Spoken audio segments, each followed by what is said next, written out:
No, I don't do anything with emote canceling.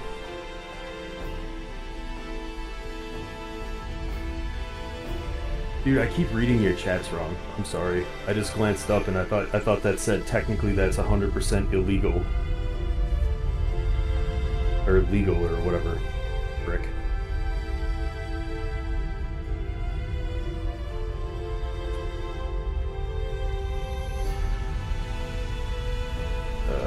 Okay, number 1. No. Is that right? What am I doing? No, that's the unconnected portal, so we need to go through there and change it.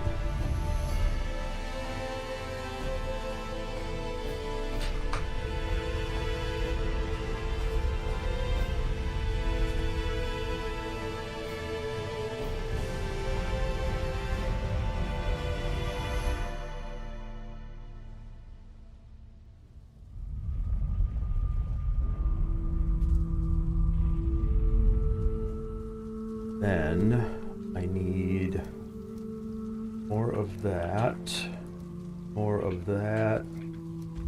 We need better health mead.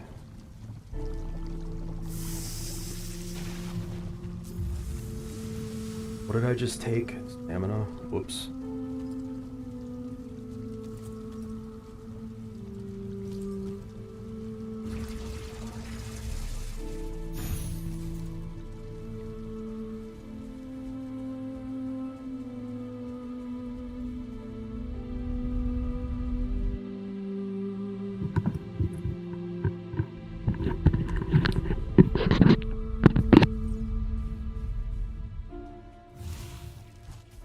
Yeah, we'll need bells too.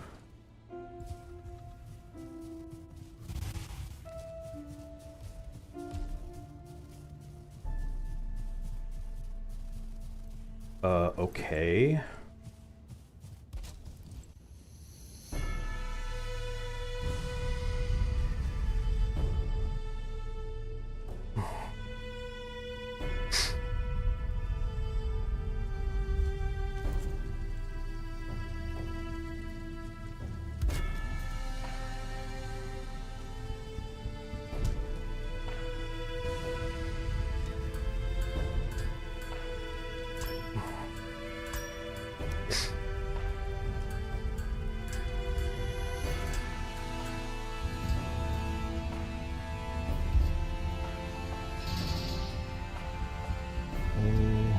We can make it to car.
Oh, dude, I've been talking this whole time.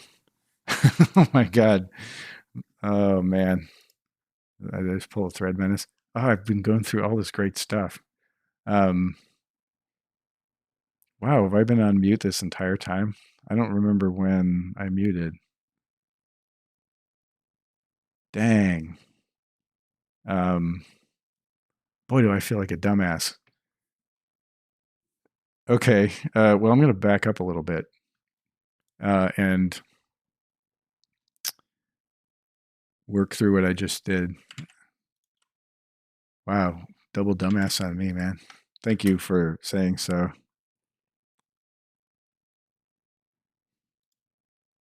Yeah, I have to go back and review the video to see if I've been silent this whole time. Oh man, I've been so charming too. What a waste. Jesus. Oh man, streamer pain. Anyway, um, okay. So since you're here, I'll revisit what I did. So where I left off last time, I added arrow powers. I spent some time. Um, I spent some time working through the way I implemented that, and I was complaining in the last stream that it was not set up in a very modular function or a modular way. Um, so all my new arrow types are now in a table, and I created status effects for each one. So it's very easy for me to play around with stuff now. I did that, and I have a little bit of data to go through, and I have a design in mind for the arrows, all the different types, and what they're going to do to the charmed enemies, and adding some damage types. What I was doing right then was I was crawling around in the Valheim code and narrating my discovery of how to override the HUD. Because what I want to do is the health bar on an enemy. I want to add a health bar of my own, excuse me, that shows the duration remaining on the status effect that you put on it. Potentially the charm effect, but I'm not sure. So the charm effect, 5 minutes, and then it lapses, and then any status effects that you've got on there that buff the enemy are now dangerous to you. So you have to manage that. Um, so I didn't know how it drew that health bar, so I pulled up Unity Explorer. I poked around. I found the UI object, and then I started crawling around in the Valheim code to find out where the enemy HUD is drawn. And I found the class um, GUI bar, which is what Valheim uses for drawing a bar. So it's all nicely set up. Um, so I want to see if that's actually the thing that that's used. So I was going to do a patch on GUI bar to see if I can um, just override some of its behavior. But I found this enemy HUD class, which seems to be everything I need to add my own bar underneath the main bar. And that's what I'm kind of looking at right now. So yeah, I'm gonna continue to kick myself over not unmuting. I really need to get some kind of thing saying, "Hey, you're muted, asshole," in the corner of my screen, just to help me remember. Because when I step away, uh, I just sit down and just obliviously just continue talking. Um, yeah, so this looks like the class where the HUD is set up, and so this is in the enemy HUD class, show HUD.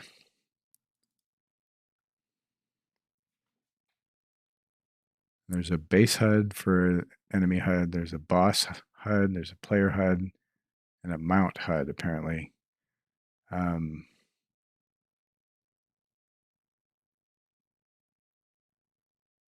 Yeah, mute status. I'm going to look into it. Late update. What's it doing? This is related to mounts. Remove character HUD, show HUD.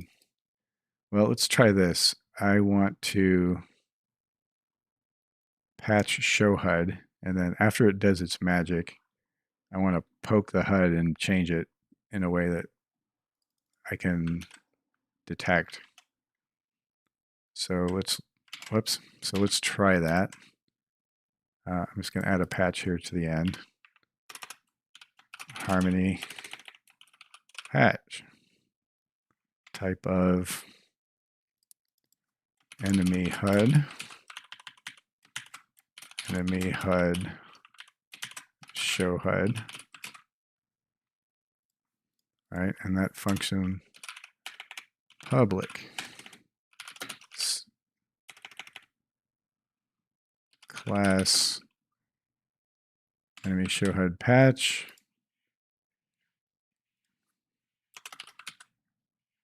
Let's see, the function parameters are character, enemy HUD character, right? And then there's a Boolean is mount.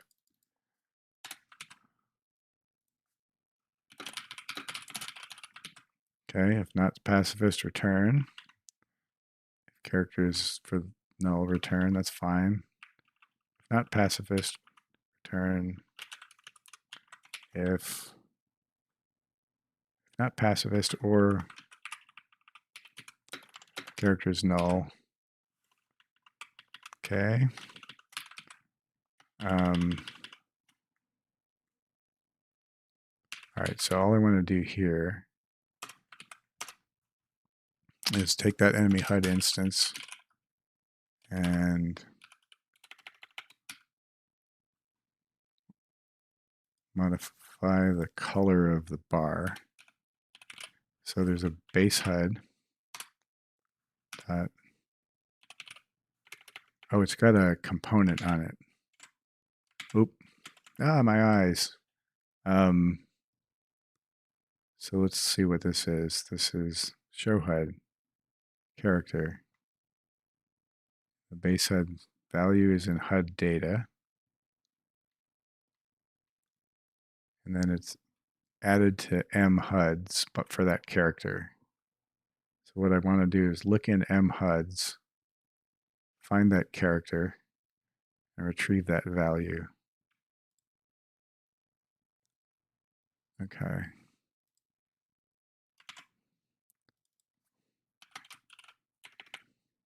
So it should be instance M HUDs. Yeah. Character is character. Can I do it like that? Probably can't. HUDs dot find first. C. Let's go H. H dot.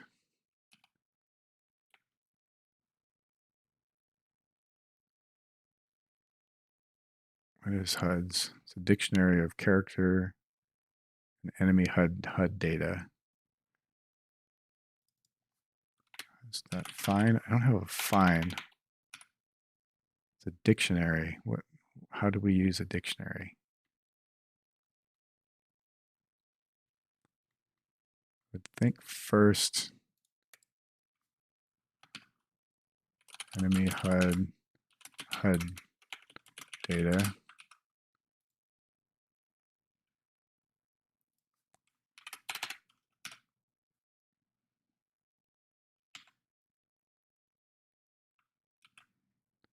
No, I don't want any of that.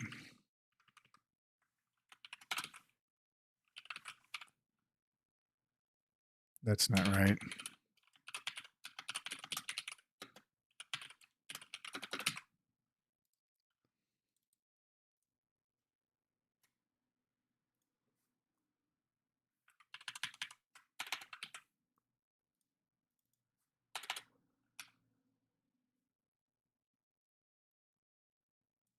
There's nothing in that class. Why not? key value pair, h dot key dot m.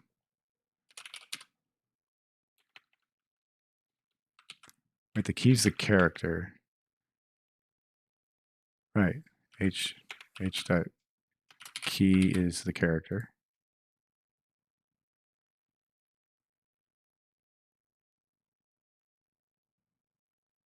H dot key is what?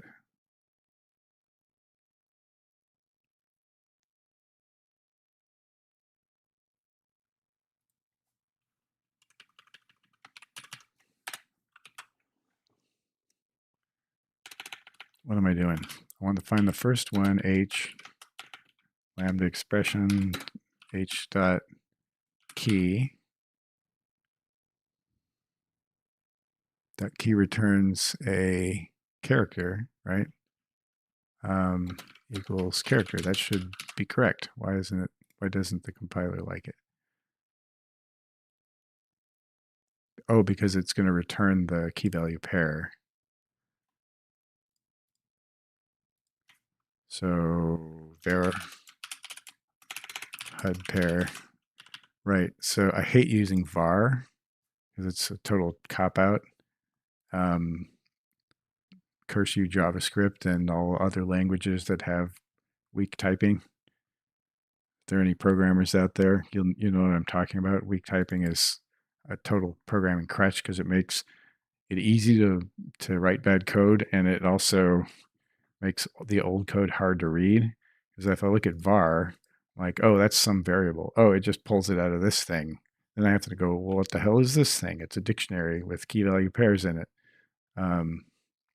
Key value pair character enemy HUD data. So if you do key value pair character enemy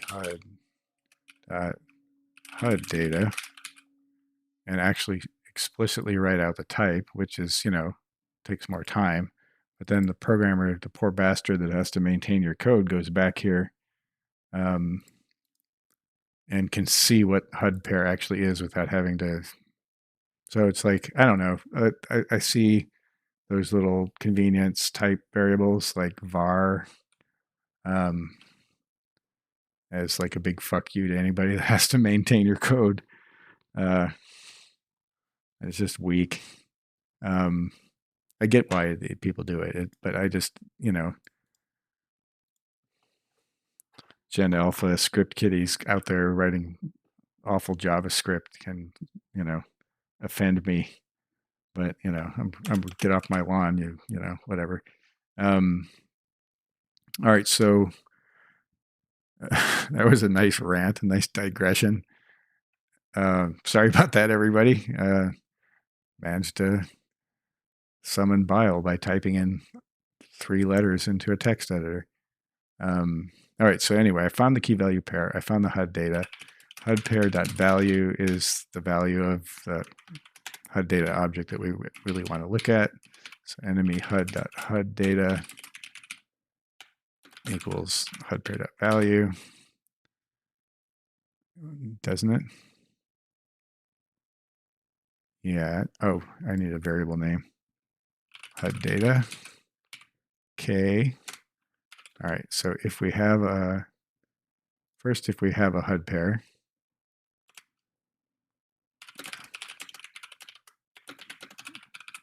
we actually got a value, and then there'll be more programming rants coming, I'm sure. If I do this more, it's not hard for me to lapse into that.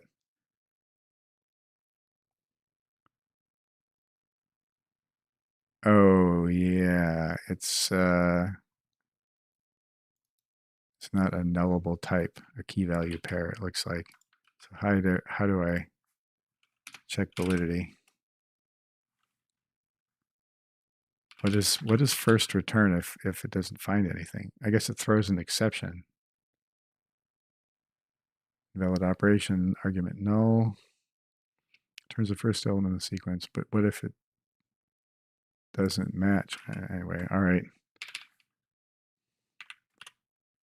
programming with no guardrails. Screw it. If HUD data is not equal to null, then we're going to look at it. And here's where we want to look for something we can affect in the HUD to test to see if we actually got control. What was it called? Health fast? Bar color? No, health fast. Health fast dot. What is health fast? The GUI bar. Color full. Why doesn't it know about health fast? Oh, the type GUI bar is not in the assembly. Okay, so the deal is I'm only linking into my project the Valheim code that I actually reference, just to keep it small. But now I need, because this GUI bar stuff is, for whatever reason, it's in a different DLL in Valheim, what I have to do is get that in here to my project. So what I'm going to do is take a moment to come out to my Valheim projects, and I put all the libraries that I use from Unity, and only the libraries I use from Unity, in the libs directory, and then I just link them from there. So I try to use as little as I can to keep the project small. But since I never used anything with the GUI bar class before, Valheim apparently has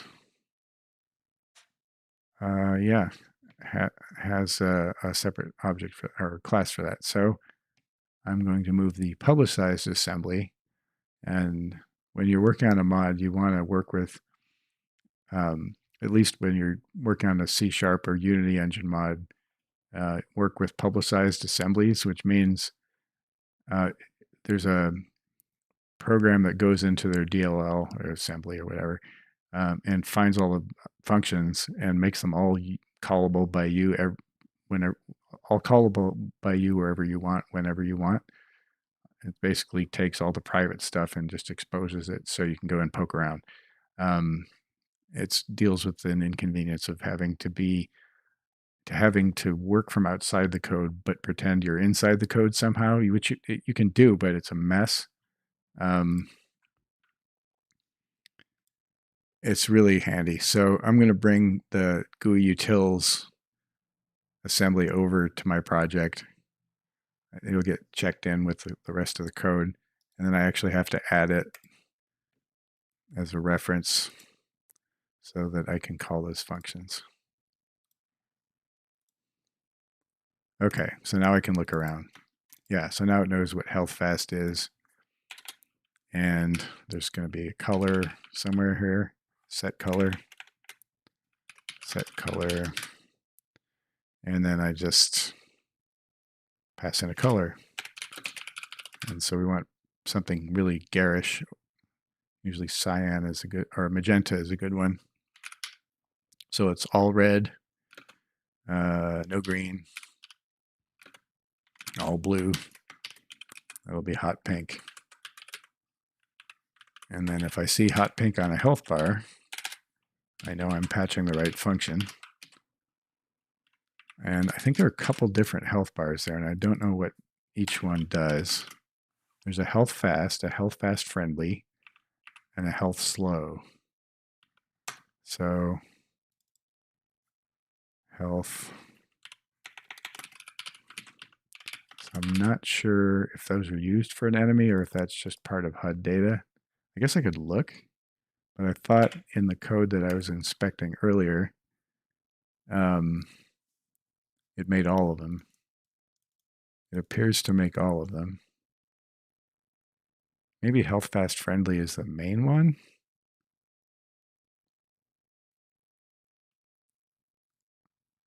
I don't know. This is on the enemy HUD.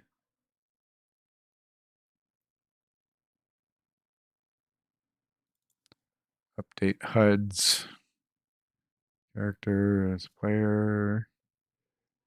Look through the HUDs if that's the character. There's a hover timer on it. Set it active.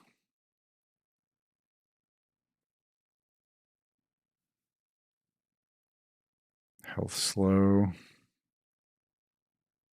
Health percentage. I don't know what the health slow is. Mount. So it uses health slow and it updates the enemy HUD.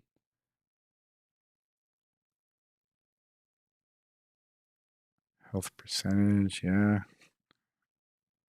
So let's look at m_health. Okay, I see. Whoops. I see health fast friendly.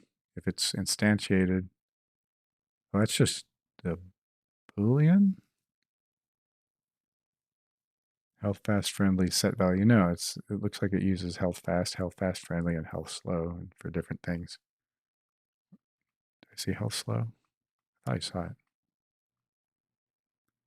I saw it.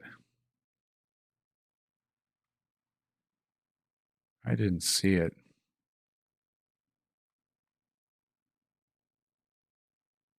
Anyway, I don't know what those are, but let's set all of them to a different color. So make that one, what's that, cyan? And then make this one yellow. None of those are Valheim colors, so we should be able to see it if there's something. Health fast is normal enemy health. Health fast friendly is burger.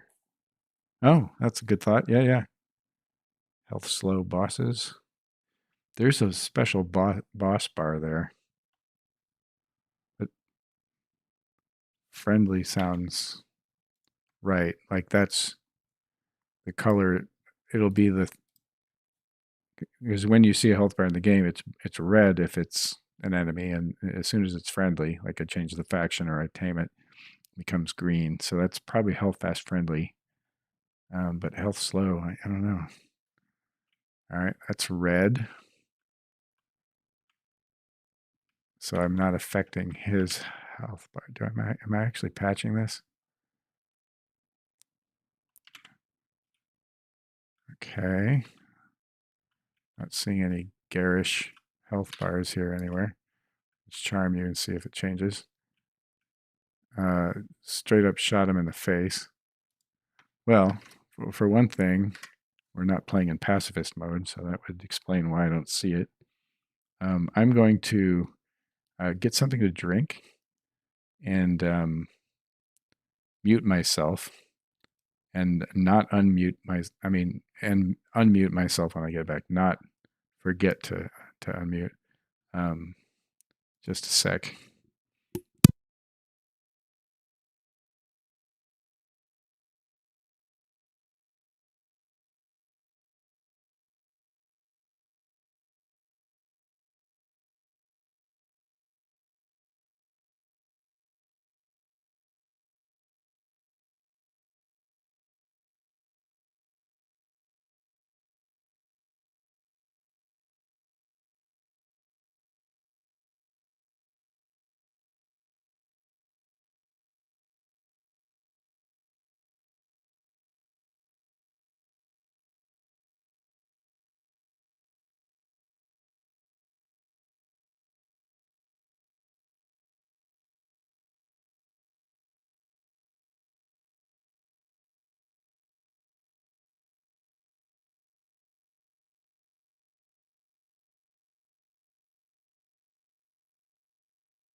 Hey, look at me unmuting.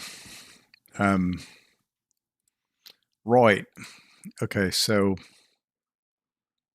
we were going to test in the actual game mode where it actually. Oh, look at that! It's gone. Something's borked. There it is, right there. Enemy show HUD parameter character not found in method. Oh, it's called C. So it didn't patch it anyway. Harmony can't patch it unless you get the function signature exactly right. So every parameter has to be named the exact same thing as in the actual code. So in the code, this show HUD function character C bool is mount. And so I have to replicate that in my patch. Otherwise, it doesn't know what to do with it. And it'll blow up like right at the beginning. If it doesn't match, it'll let you know it can't patch it.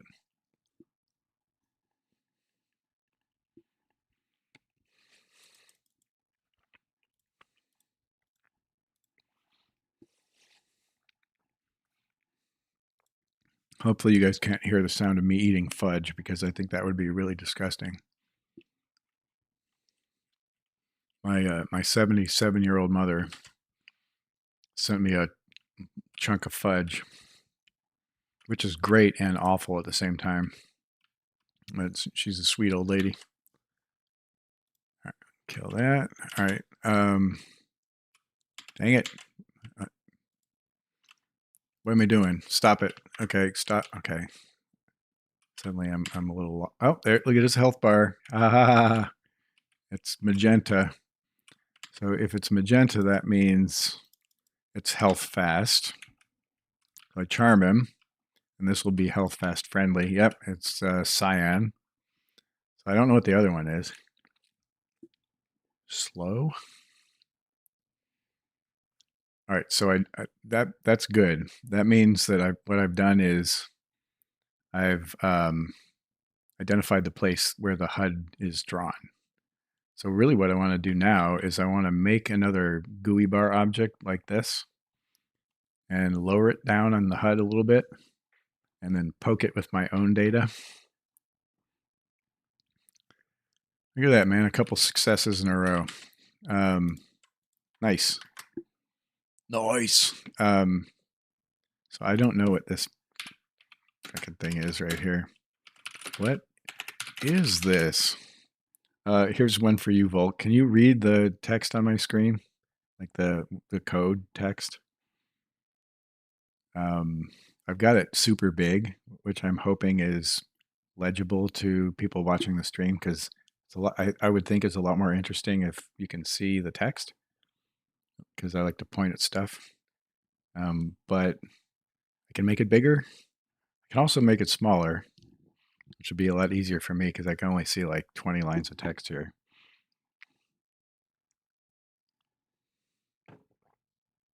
So fast and fast friendly. That's great. So you care about his health, so I can't get rid of fast friendly. But what I want to do now is figure out a way to store a health bar myself. And when it goes to draw all this stuff, I just poke my values in. If I try hard, yes, but I'm in living room with TV. Oh, yeah. You're a living room gamer. That's not meant to be disparaging in any way. I respect that. It's got to be better for your eyesight.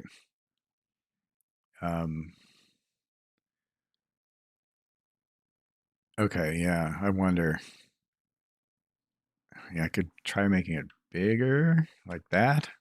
Holy cow, look at this. You know what this reminds me of? This reminds me of Pico 8.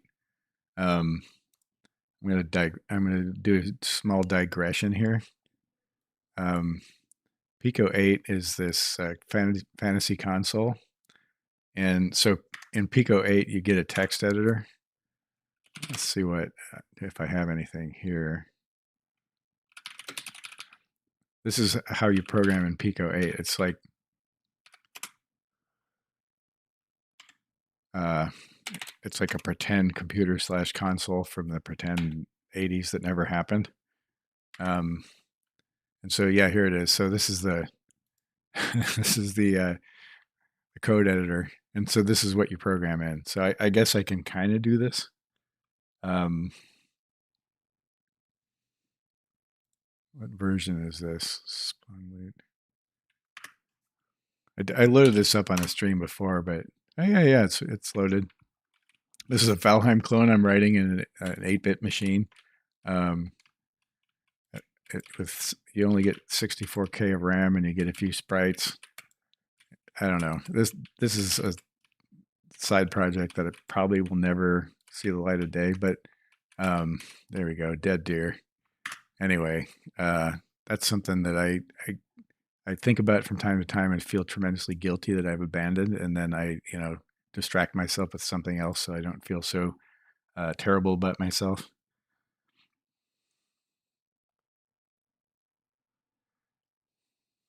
Wacky, right? Okay. Anyway, short digression. So I'm gonna try to program. I'm gonna knock it down a notch and see if I can program like this. All right. So we discovered the place where the health bar is stored.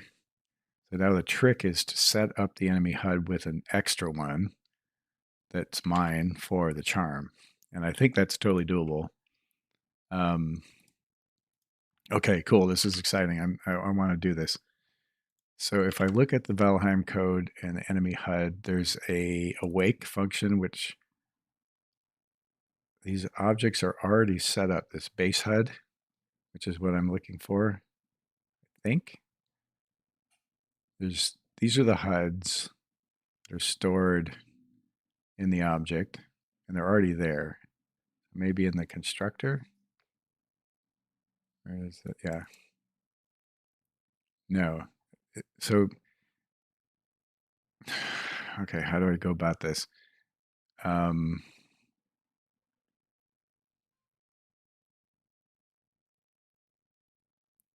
Okay, cool.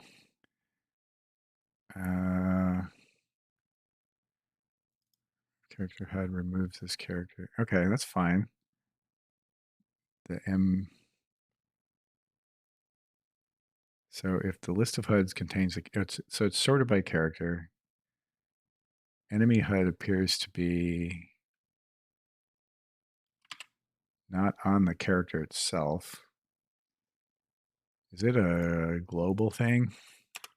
Enemy HUD dot inst. No. Are these all static functions that you call from anywhere? No. I wonder what holds the enemy HUD object. Something has to create it.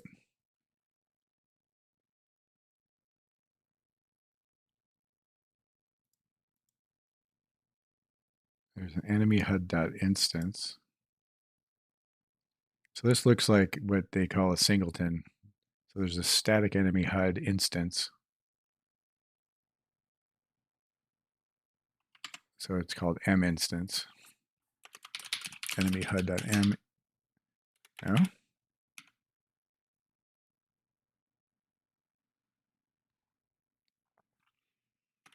I'm confused because I should see that as an instance. Enemy HUD mono behavior. There's the HUD data. Oh, yeah. Public static enemy HUD instance. So there is one, but I can't access that somehow. Maybe it's enemy HUD. Enemy HUD.instance. Anyway, there's only one of them, and it's global, and it's got a list of HUDs in it by character. That's the that's the important part.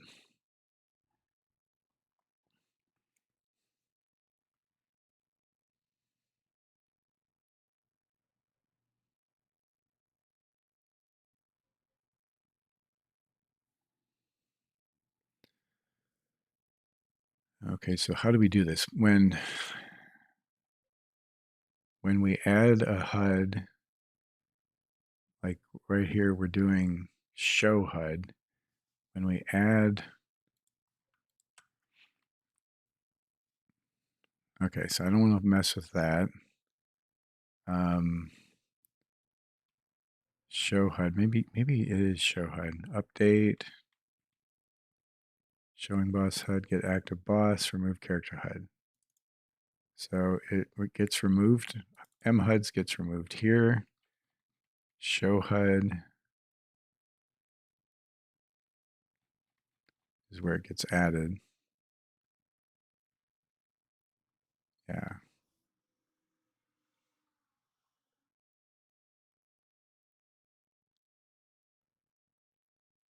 Oh, that's how it does a check to see if something's in the list. It does a try get value on it, which returns a Boolean and it says, is the character in there?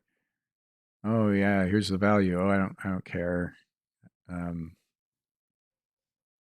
Okay, so that's better than my completely unprotected way of getting this list. I'm gonna copy that to the clipboard. So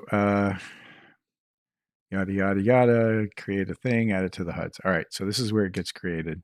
So what I want to do is come in after show HUD, look up the character, and add a no, I can't add another character. I want to modify the values of whatever this HUD data is. That's what I want to patch. And I don't know that I can extend the object with data. I can't patch the object. I can add code functionality. What does this thing do? Awake? Okay, well, yeah, I could. Well, no, that's the data is just a big wad of crap there. What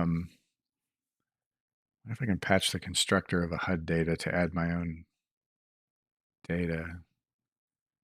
I don't know. I'm thinking this thing through out loud because I want to add my own GUI bar and I want it to be drawn when it draws the enemy HUD. And there's this unused stamina bar. Are there any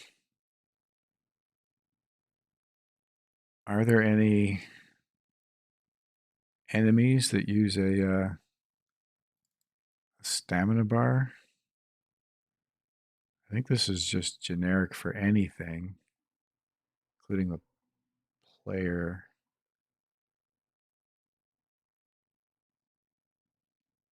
I can't think of an enemy in Valheim that shows stamina. I mean, so maybe I just use this for an enemy that's already there.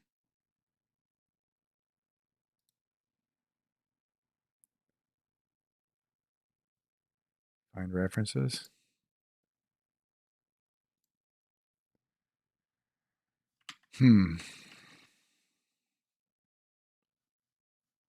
So HUD data, M stamina, read by, update HUDs, assigned by, show HUD, M stamina. Because that would be ideal if I could just steal. Oh, that's used for mounts. So if it's not a mount, and I really doubt that mounts are going to be used in this mode, any of these modes, but if it's not a mount, I'll just use the stamina. And if it is a mount, I'll just not do anything special. So maybe I can do that. So the way that it updates it, so I want to patch update HUD and do this logic. I don't need to set health text or stamina text, I don't think, but I do need to show it. Set active. That's on mGUI. How does it know to draw the stamina part?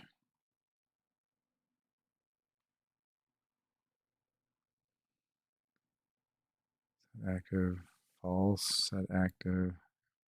Not a boss, and the GUI's active self. Set active true on the whole thing, though. Like the whole list, right? Oh.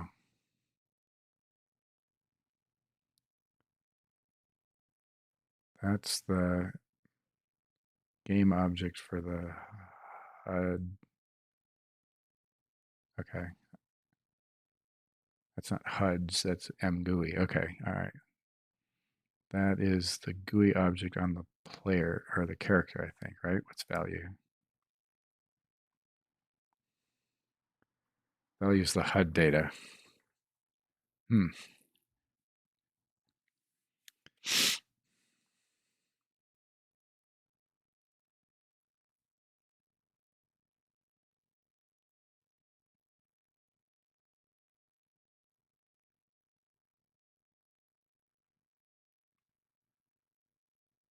Alerted, aware, objects on the HUD data. The other thing I'd like to draw is an icon of the type of status effect that I have on the enemy. But first things first. So what am I looking at? I want the HUD's health fast. Let's see, it's going to be health fast friendly. And then stamina. So where is this thing shown? GUI bar. On enable. Set max on late update. On enable. So what enables it?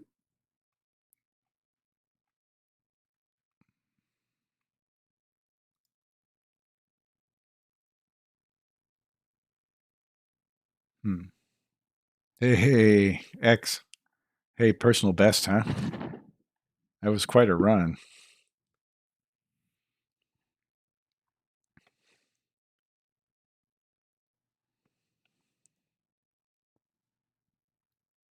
All right. I don't know where it gets shown.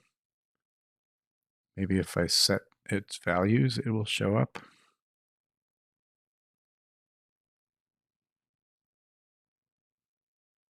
Stamina.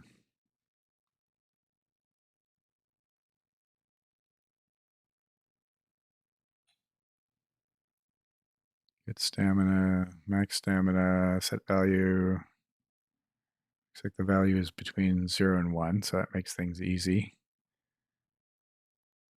Well, I can try it. I can try just setting it. Oh, here's health slow.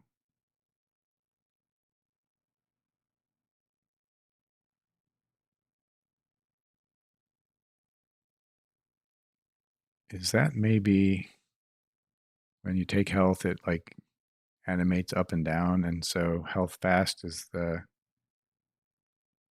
actual value and health slow is the other one where it interpolates down or something?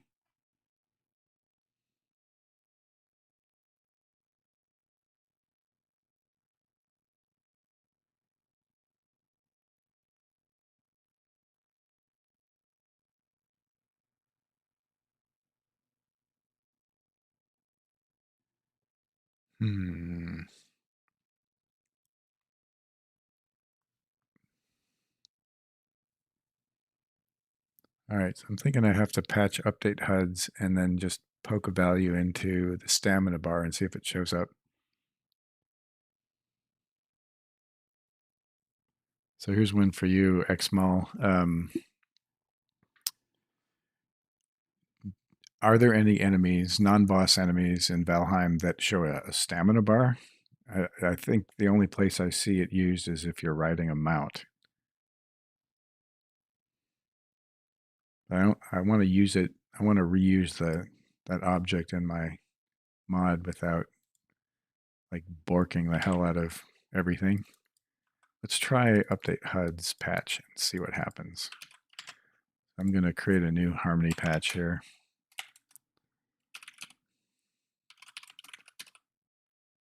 Enemy HUD, update HUD. Public class. Yeah. So postfix. Don't want to do any of that stuff. Why is update HUD not a function? update HUDs. Is that right? Yeah. And that function signature reads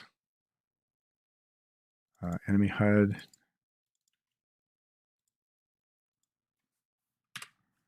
player, saddle. Love how there are all kinds of typos and misspellings in the Valheim code, but he misspells them all the same way, so it doesn't matter. Computers don't judge.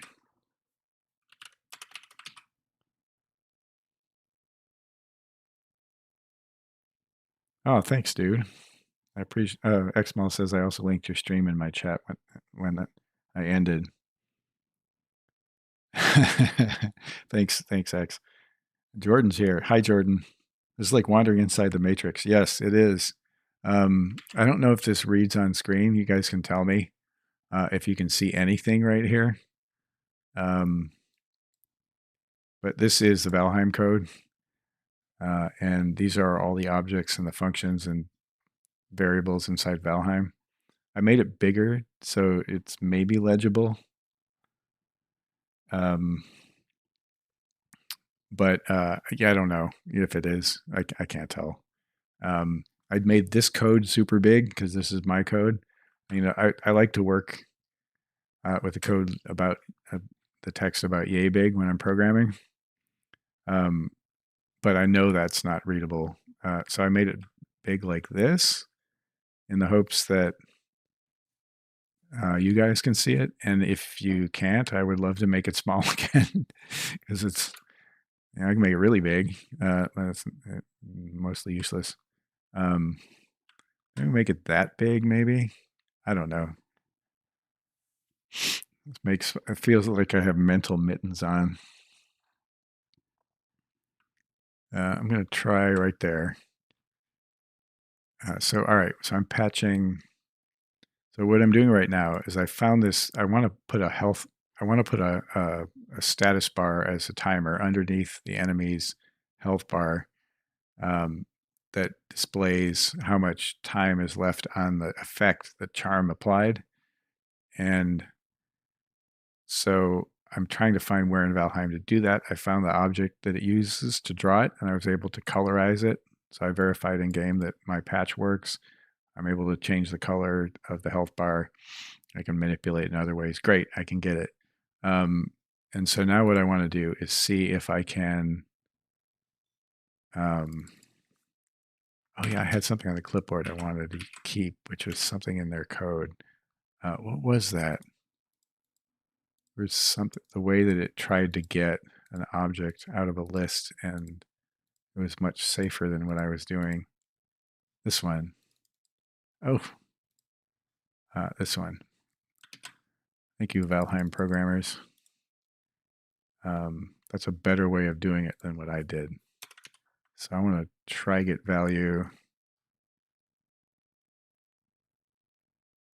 on character. This is a nice way to do this. I didn't know you could do it this way.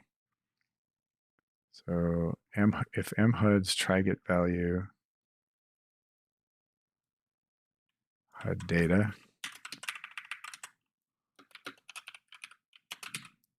HUD data comes out here. We're not going to do var value. So if not this, then I can't do it. mhuds is on instance. So we'll kill that. That means that at this point, HUD data should be valid. That's so much better. Debug log error.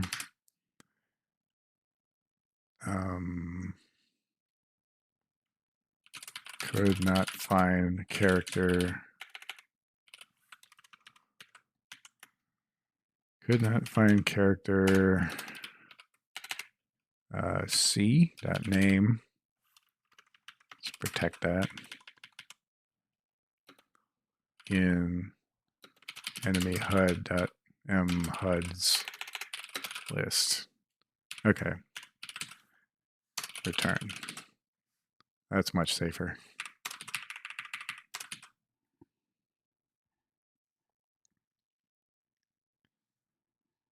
Dude, I'm super glad you're a playtester too. Saga mode would not exist without your playtesting and dedication. Absolutely 100%. X. Well, there would be something, but it wouldn't be nearly as good as it is. All right, so anyway. Yeah, so let's do that again. Let's do it here. So let's see, we just called update HUDs. And now I want to cram a value into the stamina HUD. HUD data dot m stamina set value, let's say 0.9. So it's almost full. HUD data dot m stamina set bar. What on earth would that do?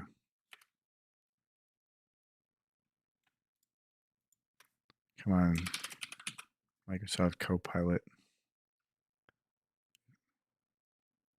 Set bar. What does it do? Set size with current anchors, horizontal width times I, so it scales it. I wonder if that's how it shows it. Is it scales it to 0 or it scales it to 1? Let's see where set bar is called. So I'm back here in IL Spy. I'm going to look at HUD data dot set bar, GUI bar dot set bar. Okay, and now we're going to see who calls that function. So this is used by late update and set value. Late update set bar, smooth value. I bet, so that's where it animates up and down. So set bar smooth value. Is that how it draws the bar? It like scales there's like a 1 pixel thing that it's just scaling. I don't know, doesn't matter. Get distracted by squirrels here. All right, we're not going to worry about set bar. I'm going to set the value of stamina. Is there a show here? Show HUD data. It's just a list of values. Alerted, aware, stamina text. I wonder what that is. That could be what I need to display what the thing is. The thing stuff with shit and crap in it. Where health text, health slow, health is name, stamina. Stamina is a GUI bar. And stamina dot set color. Let's do that as magenta also. No, let's do a different one. Let's do it as green, red, blue. Let's do blue. I don't think I have a blue out there. What else can I do to identify this thing? M GUI is the object, is the character's object. Hover timer, how long you hover over it before it draws is mount. All right, well, these are the star icons and the name. Well, let's just test, shall we?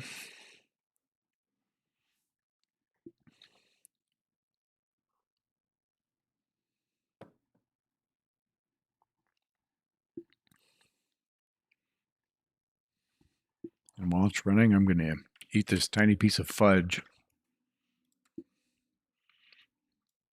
I love fudge, but every time I eat some, I feel like Baron Harkonnen from Dune, you know? There's something just so decadent about it.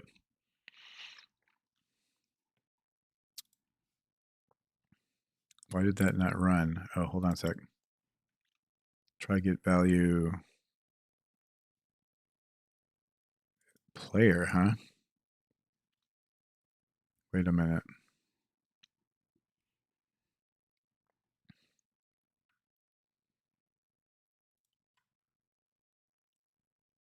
What is wrong with this picture, kids? This is not a player. This is an enemy. What's the thing I'm looking up here? Here it's a character when I do the show HUD, but when enemy HUD update HUDs is called, it's passing in a player. So I don't like that. That is a problem.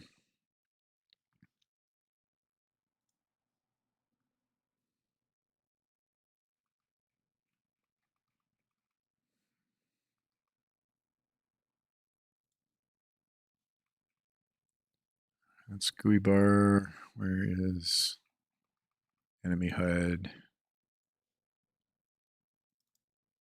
Enemy HUD update HUDs. Maybe late update.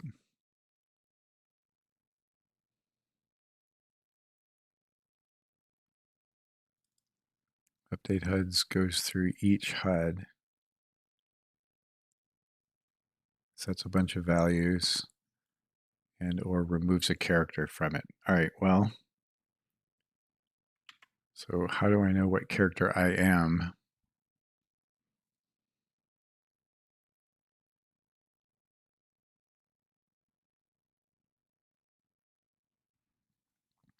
So what do I want out of this? I want, so this is going to update HUDs for everybody. Like this is for everything, not just one character. It makes me wonder if there's a function on the character that does something with the HUD that I can patch instead. Then I can climb around and find this code. So is there like an update HUD? Update, lava, heat effects, update layer, health, update, stagger, smoke, swimming, flying, ground contact. I don't see anything HUD related in here. I know there's an mHUD object on the character. Maybe that'll give me a clue. Right? Oh, it's mGUI, I think. I don't see that either. mGUI. All right, there's an mGUI object on a bunch of stuff. That's not it. And character is based off of what? Nothing. So if there's a HUD related update function or reference in the character, I'm not seeing it.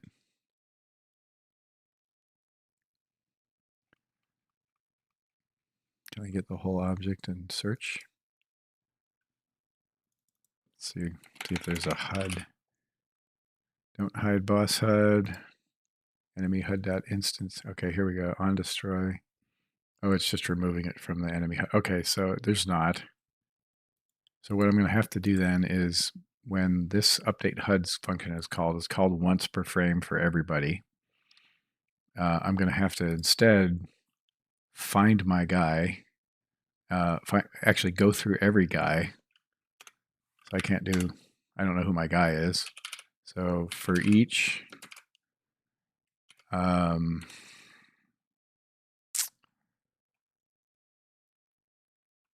it's a key value pair. Yeah, so for each key value pair, character enemy HUD data in the instance.mhuds, right? Is that what it is? Instance,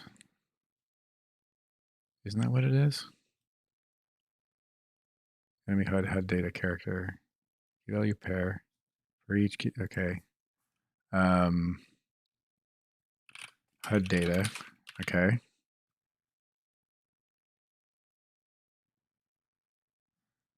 For each HUD data in mHUDs.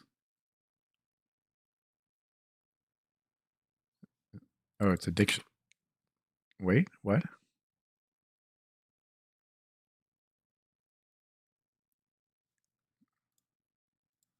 What type is that?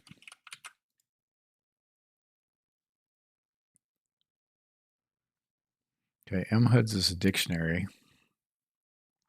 And I should be able to iterate through a dictionary, right? Enemy HUD.mHUDs. So for each HUD data in mHUDs, which is character enemy HUD data. Yeah, that's got to be right.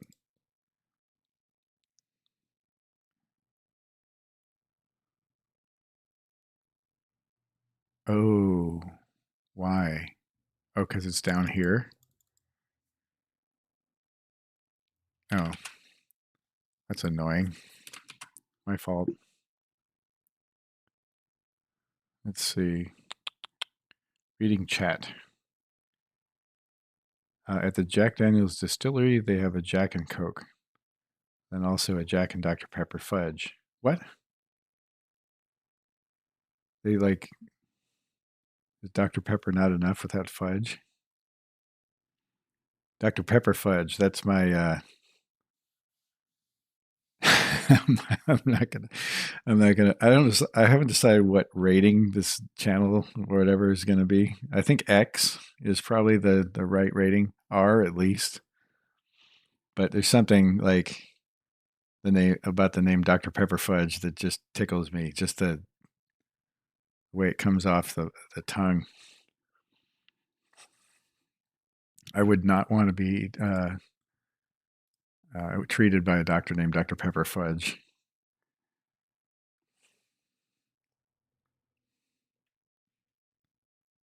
So we've got NC-17. Yeah, yeah. I think that's no. I think I'd probably go with R. NC-17 has too much. Is a little too much, I think. But I figure R-rated movies. Um, profanity. There won't be anything too explicit. Nothing too perverted. It'll just be profane and friendly. And that's the way Dr. Pepper Fudge likes it, profane and friendly. All right, so I'm going to go back to actually programming now. So we're going to go through the HUD data, all of them, all the characters that have HUDs, and we're going to get each character, see if they're charmed. If they're charmed, we're going to pull the data. We're going to do this crap, right? That's exactly the way Dr. Pepper Fudge would do it.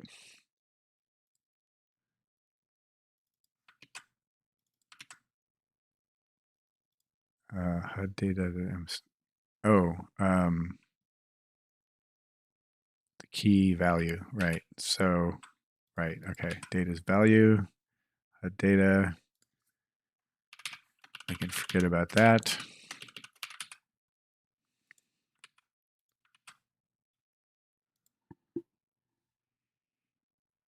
Word.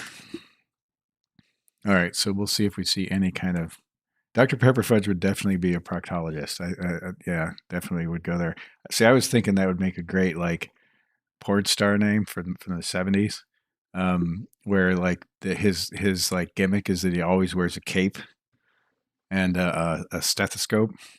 So Dr. Pepper Fudge would just like show up in the room, totally buck naked with like a cape on and a stethoscope on. That's where my head went when I put that together, and that made me giggle inside. All right, we won't do pacifist on.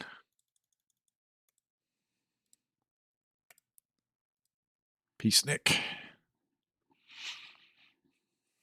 like, I don't know if you've seen Kentucky Fried Movie, but Big Jim Slade, sort of in that vein. Hey, Pixel. Hey, man. Thanks for popping in. Okay, so you see the Grayling has a magenta health bar. That's me manipulating things. When I charm him, his health bar will turn cyan. And we're going to buff him. Boom, right in the face. All right, so I don't see the stamina bar for him at all. And it makes me wonder if my code's executing. So if he's charmed, then what am I doing? I'm setting this. How did I lose my code? I was setting M stamina. Set value 0.9. I'm going to data.m stamina text. Set that text to Dr. Pepperfudge and run.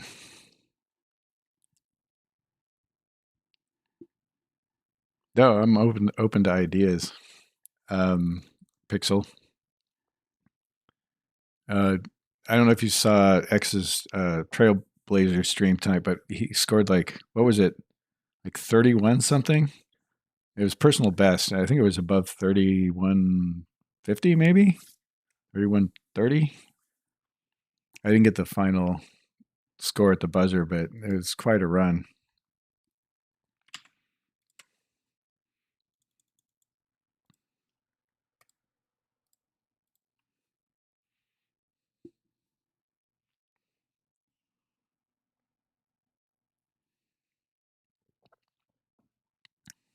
$31.10.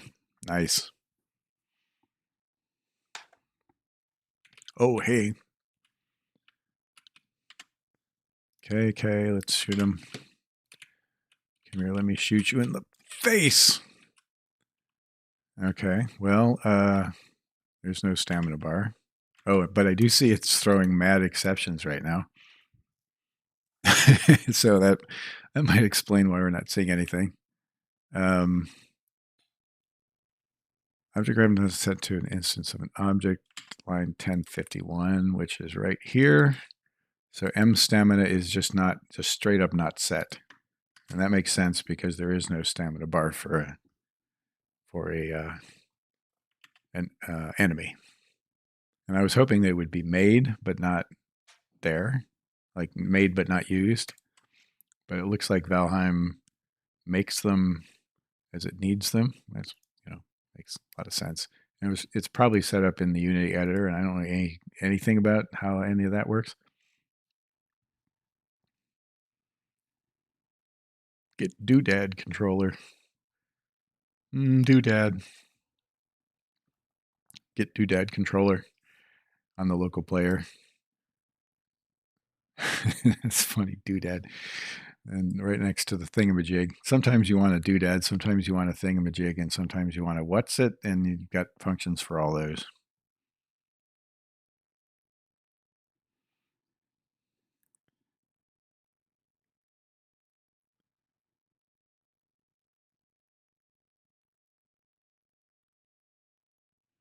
I was thinking about something for the start screen, not sure if you're into your realm.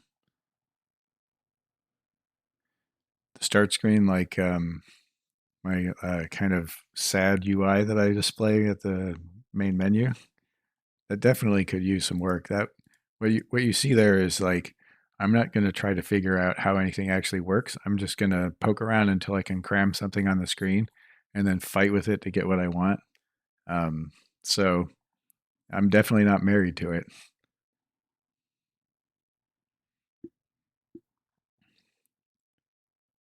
HUD root set active.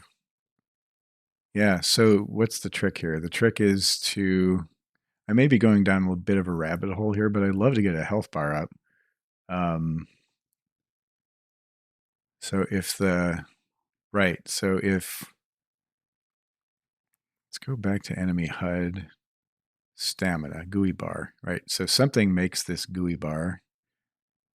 The GUI bar sounds like a candy bar, or maybe like a Midwestern bar dish that you bring to a potluck, with like fudge and oatmeal in it.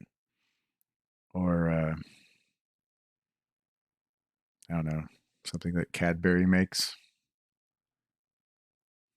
Or whoever makes the Annabelle's Big Hunk or whatever that thing is, they make a GUI bar.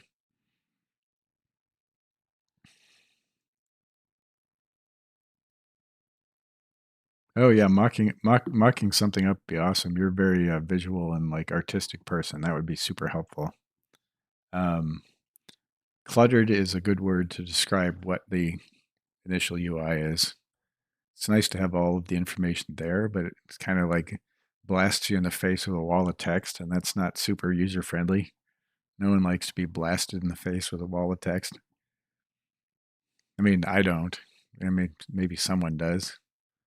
I mean, there's a kink for everything, right? So let's see. So how am I gonna get a GUI bar going?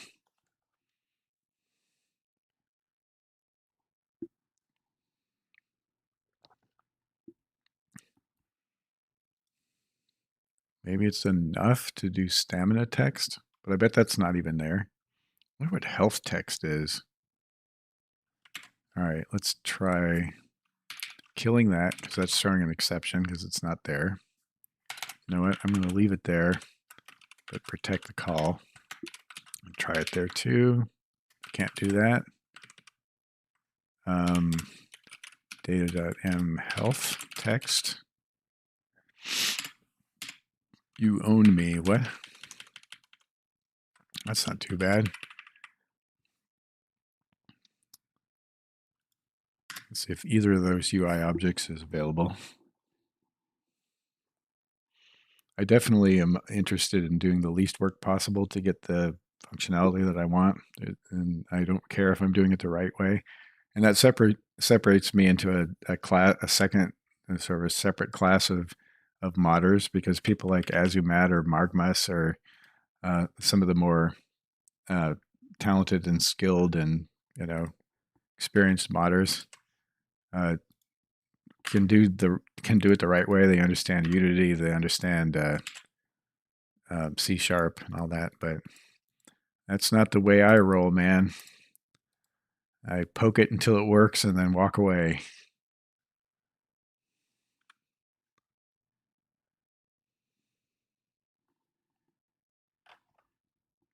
Because I'm not going to say that. Well, I don't have to say everything that comes into my head. All right, so we have this. We charm you now. Just straight up charm you. I don't see any kind of extra GUI text, but I do see it blasting lots of exceptions. So where's our problem now? 9052. It can't set that text either because stamina text is likely null as well. So that's not set up. We'll remove that. I don't think I can do this, can I? No.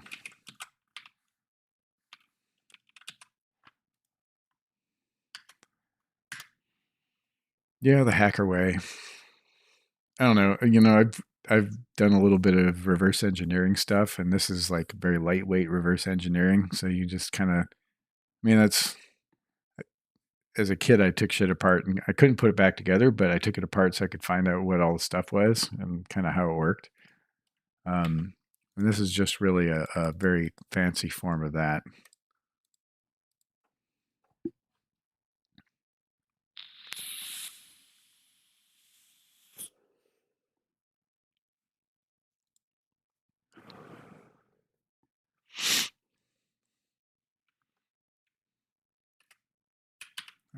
I'll punch you and do no damage. Look at me skilling up. Come here, meat bag. I'll show you who's boss-ish. I am the worst. All right, health text. I can set it. It just doesn't do anything. So how do we get a health bar up there? How do we put a bar under you? Oh no, it's still blowing exceptions. So 53, which is no doubt that health text setting. Okay, so it doesn't make anything that it doesn't use for an enemy. Well, that's unfortunate.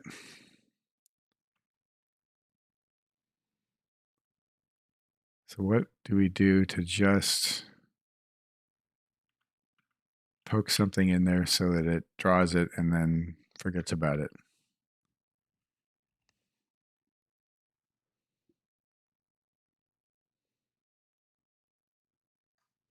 Can you mess around with the games menu? A little bit. That gets pretty complicated, and I get into cold water up to my waist on that, and there's shrinkage. So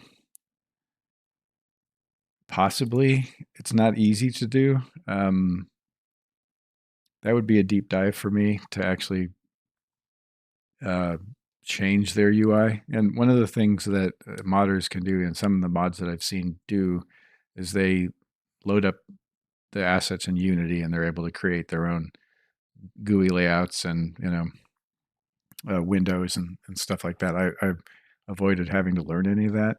It would be cool to try. And in reality, if I were a little more serious about this, I would probably sit down and try to learn that. I'm not averse to looking if I can do it.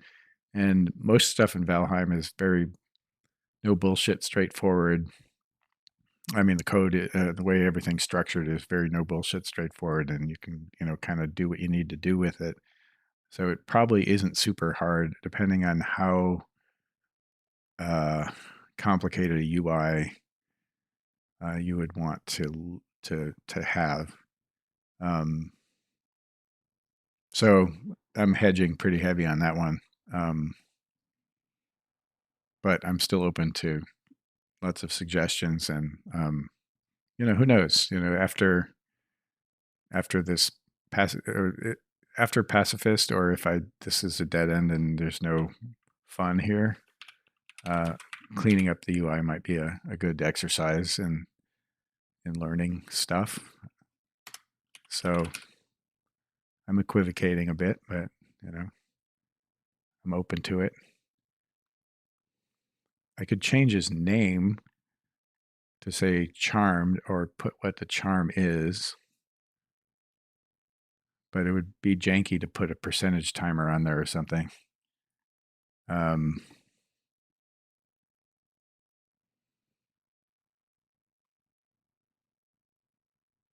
Yeah, I just don't know where it makes that. I haven't been able to find where it makes that GUI bar object. Let's see where GUI bar gets instantiated for things. Who calls the constructor of GUI bar? That's what we want to know. I'm pretty sidetracked on this whole HUD bar thing right now. I hope this isn't boring as hell. It might be more. It might be cooler to go over some of the gameplay stuff that I have planned, but I get like this.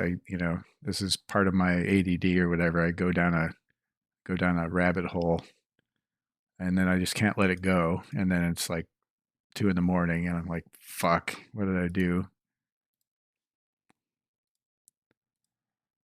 Okay,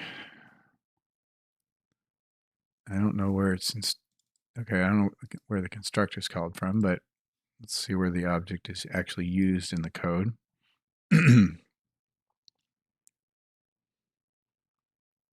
So there's all this stuff in just HUD. And I think that's all player related.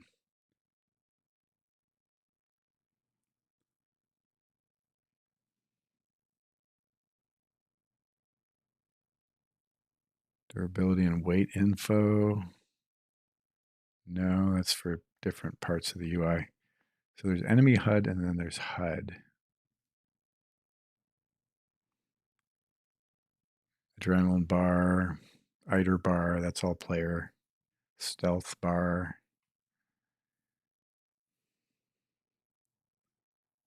and then inventory GUI. So it's only used in enemy HUD. It's only used. This must be set up. I don't know enough to know if this is just set up on the Unity side for the enemies. Because when you look at enemy HUD, what it sets up in the constructor, the HUD data,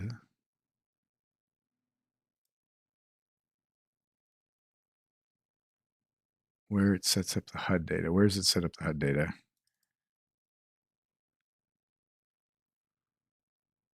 So it says this is the enemy HUD says I'm me. This is the instance of me. Then it sets up base HUD, which is a game object. So that's the UI object. And then boss and player and mount. And then pretty much it just waits for you to call show HUD on a character.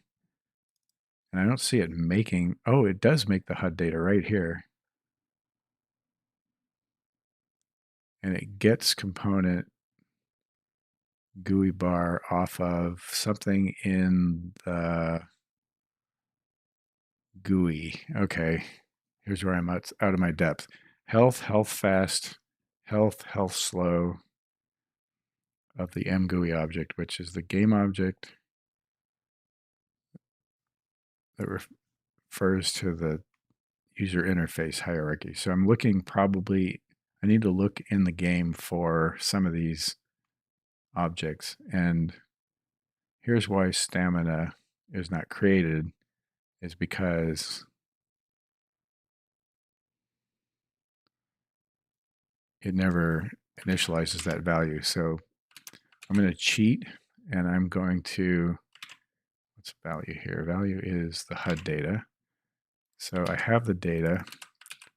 I'm going to say, find this component and then set the color of the stat. I don't need to set the color. Let's set the value. 0.9. So maybe I don't need to mess around with making my own GUI bar. I should have read the code more closely. Where does it set up the text? That one was empty too. Stamina text is found here. Health text is found there. So if it's a mount, there's this extra crap. So what if we pretend it's a mount? Because you'll never charm a mount in this mode. All right, so we got that. This may be a thing. Let's try it.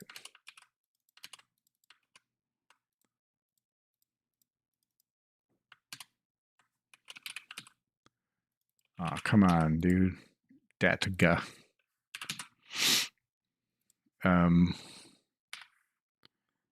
Catching up. Ode horse, I'm fading in a bounce. Get some rest for the saga event. Oh yeah, yeah. Oh, totally, man. Yeah, you had a 3-hour intense run. So I appreciate you showing up, though. Yeah, much love to you too, brother. Get lots of good rest, and good luck on the tourney tomorrow. That's gonna be fun. I'm gonna watch it when I get home from work.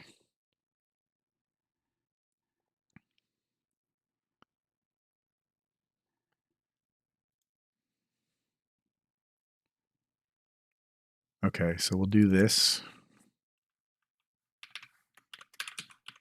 And we'll pretend like we're cool and shit. See, this is the show HUD.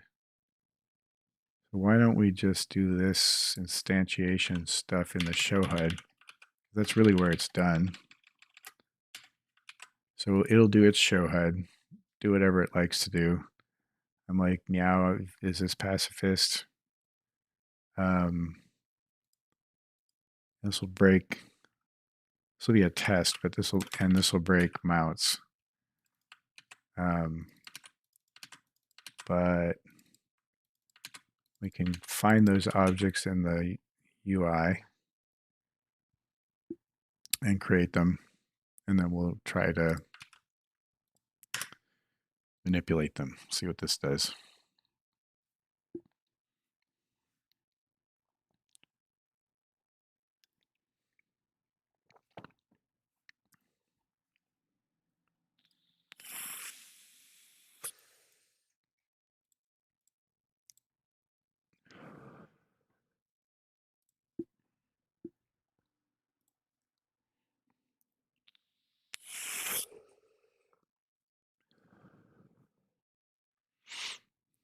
Yeah, okay.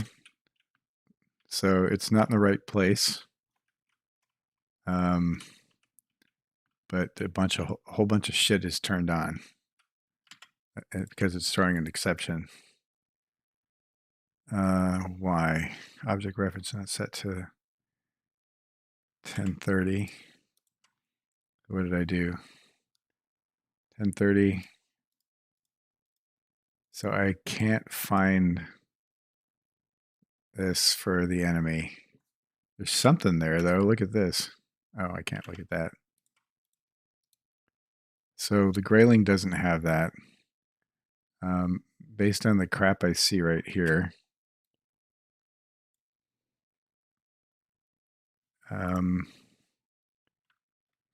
So based on what I saw, there's the alert and unalert, the name, the bar, and the stars displaying.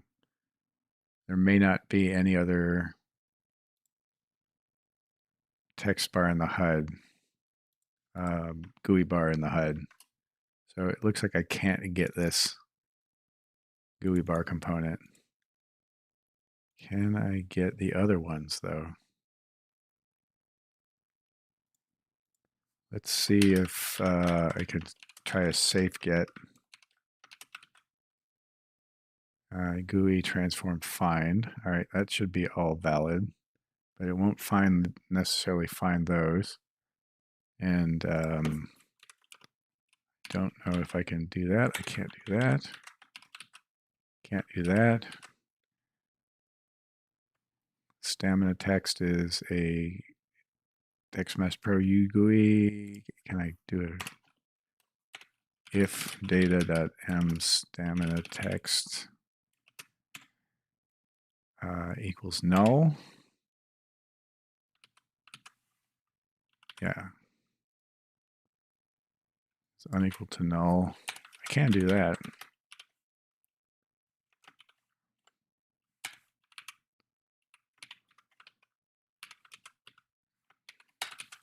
So if stamina text object has been assigned, then we can do that operation. If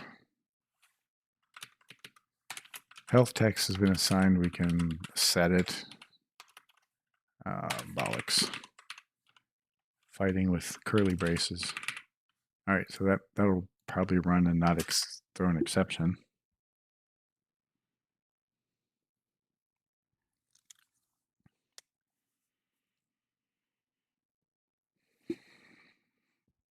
Let's see. Pixel says, "Man, I like this idea already."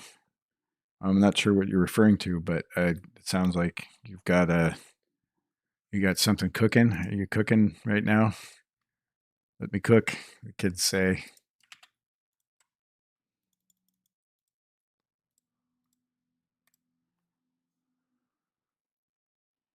Well, I look forward to seeing what you got. Show me what you got. Show me what you got.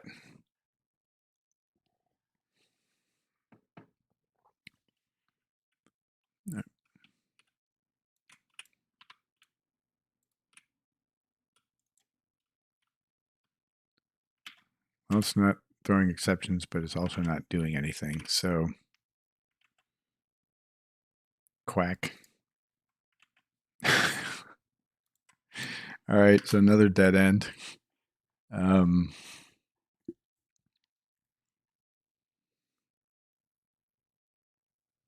Okay. Unacceptable.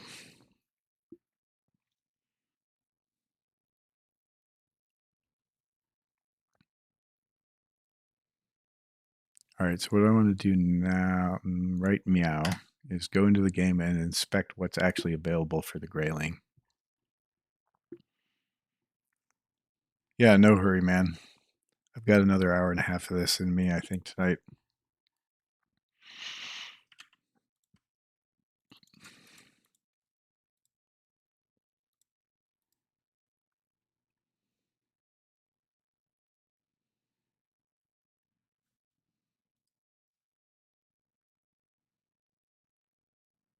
I gotta say though, as far as the stream goes, I know I started pretty late, but I'm disappointed that Cookie isn't falling asleep to me like she has. She's like, oh, "Hi, how's it going? All right, I'm gonna go to sleep and leave this on." And I love that I'm like a sleep aid. You know, it's, I just that tickles me to no end that she'll show up and be high, and then like, "All right, I'm gonna go to sleep now." Um, I just love that. All right, so let's look at the grayling. Alerted, name, darken, that's the menu. Alerted name. Enemy HUD. Yeah, okay. HUD root. HUD base, clone. Alerted and name. So somewhere in there is a bar, right? Like a oh, I need a god mode or I'm gonna respawn.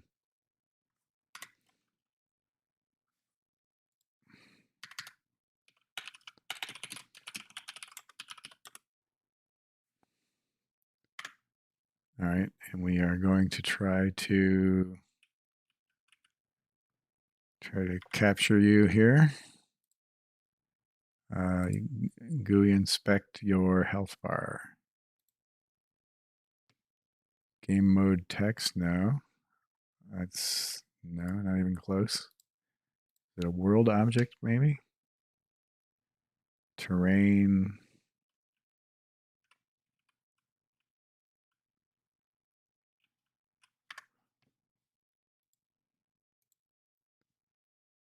Grayling. Terrain. No, it's not a world object. Definitely a UI object. One UI object under mouse.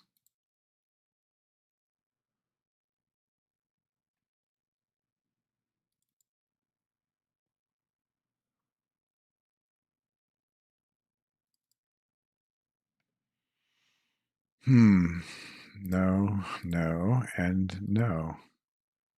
Also no. All right, let's try it again. So I can get this Grayling's health bar. What I'm using is Unity Inspector to try to fish the health bar UI elements out of the game. No UI object under mouse 3. Oh, now it's giving me my own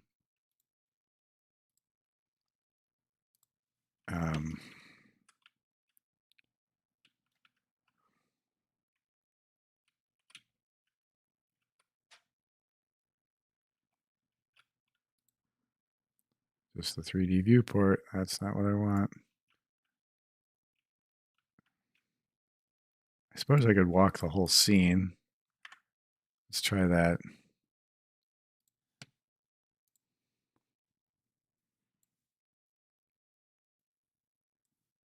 So first, let's try a search for name contains stamina.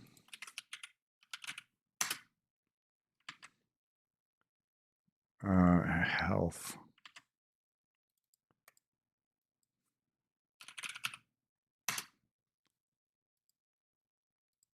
Search.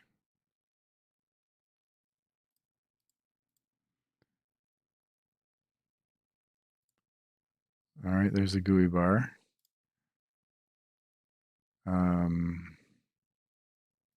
Class filter GUI bar.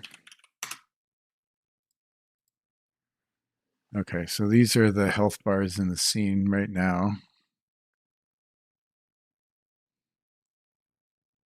Shown or not. And I don't know who belongs to who. Fast friendly belongs to let's see if I can figure out who it belongs to.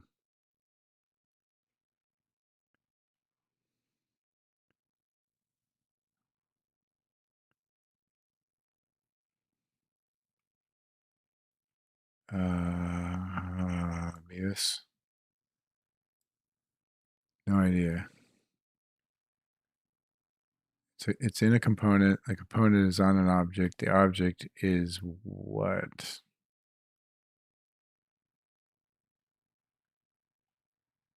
I don't have any way to know.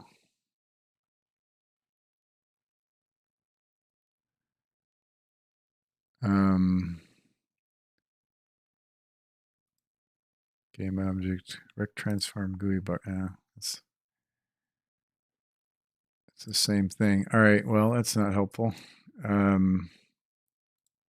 Let's fish around in the scene here for grayling. Looks like there are 2 graylings in the scene.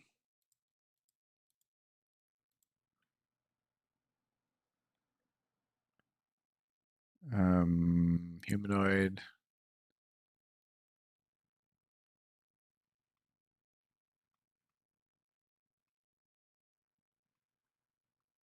No. I want the UI. I don't want him. That's not the right way at all. All right, so I think it's game main loading GUI, pixel fix, in-game GUI, HUD, HUD root. These are my things. So health panel is mine. And this is where I hang all my trophy pictures and stuff off of the health panel. Hotkey bar. Status effects, no. Minimap. No, there's got to be an enemy HUD something. HUD message, top left message. HUD root. Oh, there it is, right above here. Enemy HUD must be under enemy HUD. Enemy HUD, HUD root, HUD base. So this is what I see on the grayling. So there's our grayling right over here. There's his HUD. So I can't turn on these other objects because the code's turning them back off. The aware icon I can't turn on.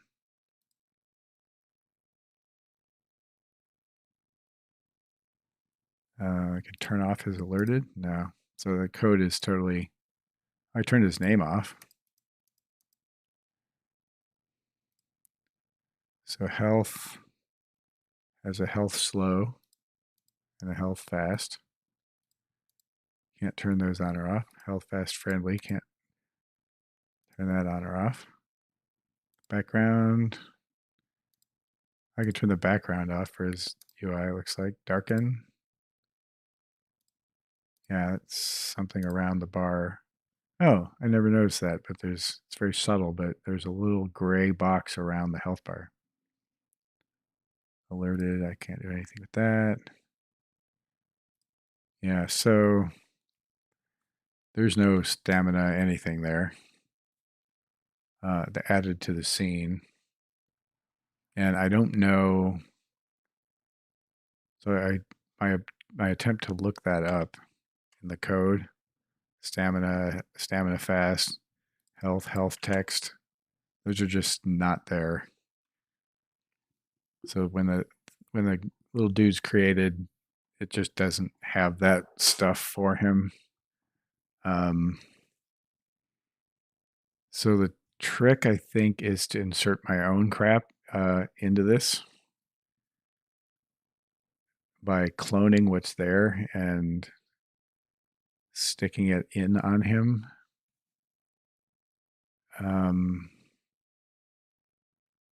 So I have to use something that I already know is there. It works.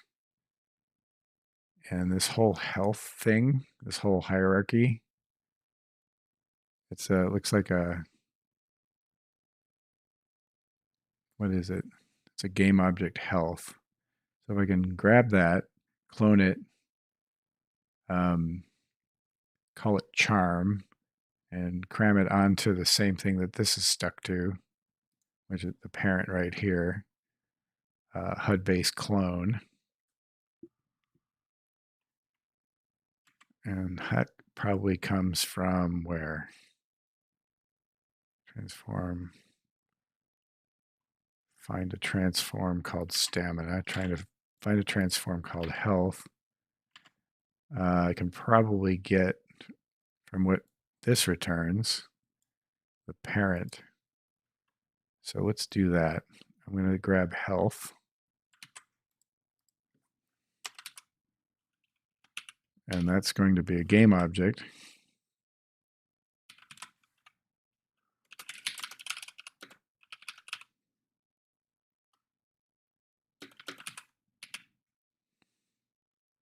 Find returns a transform.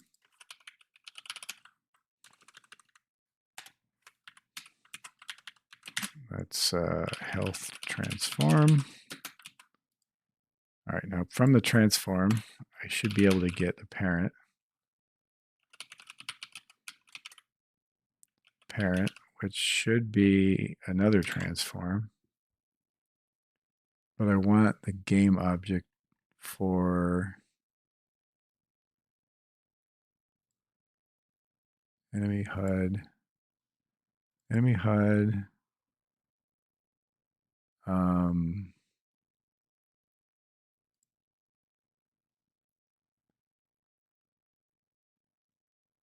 Let's see, HUD root. HUD root. HUD base clone. How do I get that? I've got health, but I want that. And that's the parent.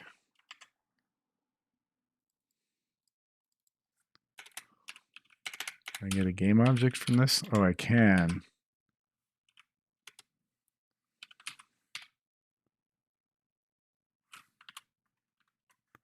Health object.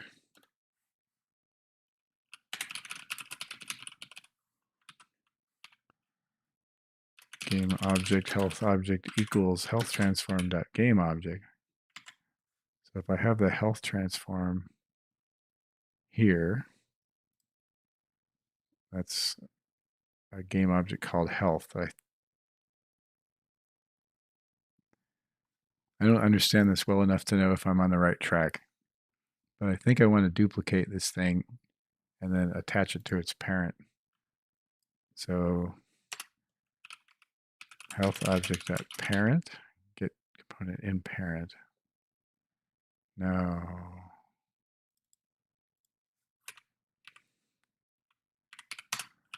Health transform parent.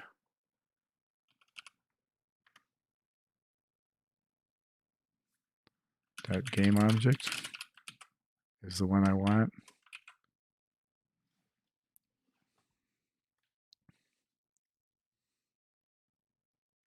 I think.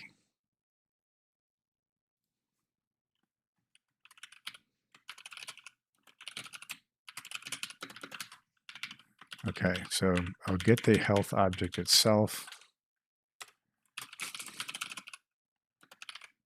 New bar object. Instantiate.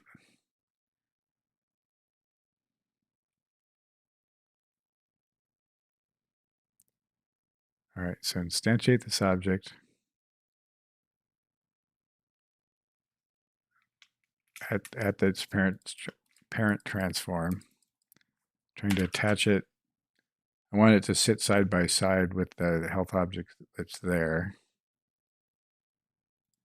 And then I want to move it. So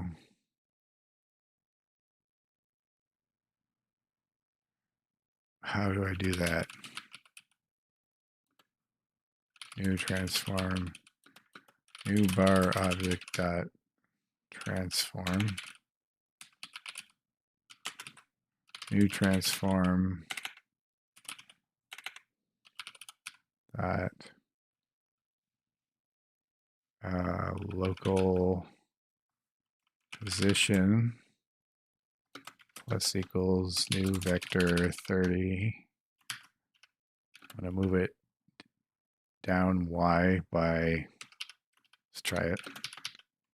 All right, boy, that is a wild guess.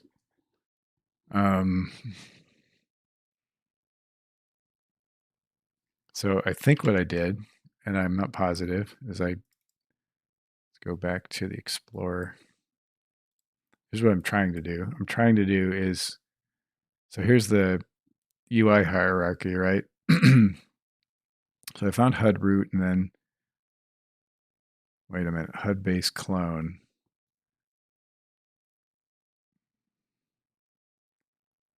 I'm doing the wrong thing. I don't want that. What I actually wrote was I took this hierarchy down here and I tried to duplicate all those objects and then stuff it into, no, that's right. Stuff it into HUD base clone. So that's HUD base clone is the Grayling. The Grayling's UI, I think.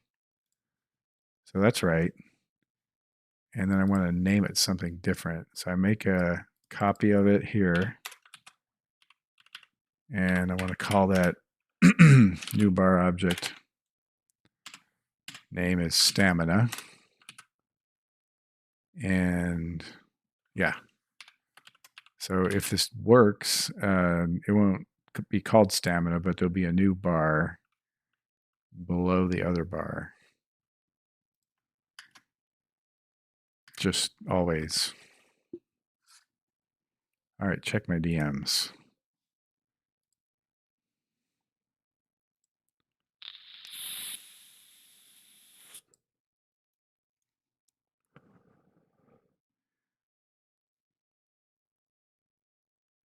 Oh, I see what you're saying. So like, oh, that's fancy. So like you're clean up the rules list, and then rather than have a select button there, there's a select game mode menu item in the list that you can scroll left and right. This is pretty, man.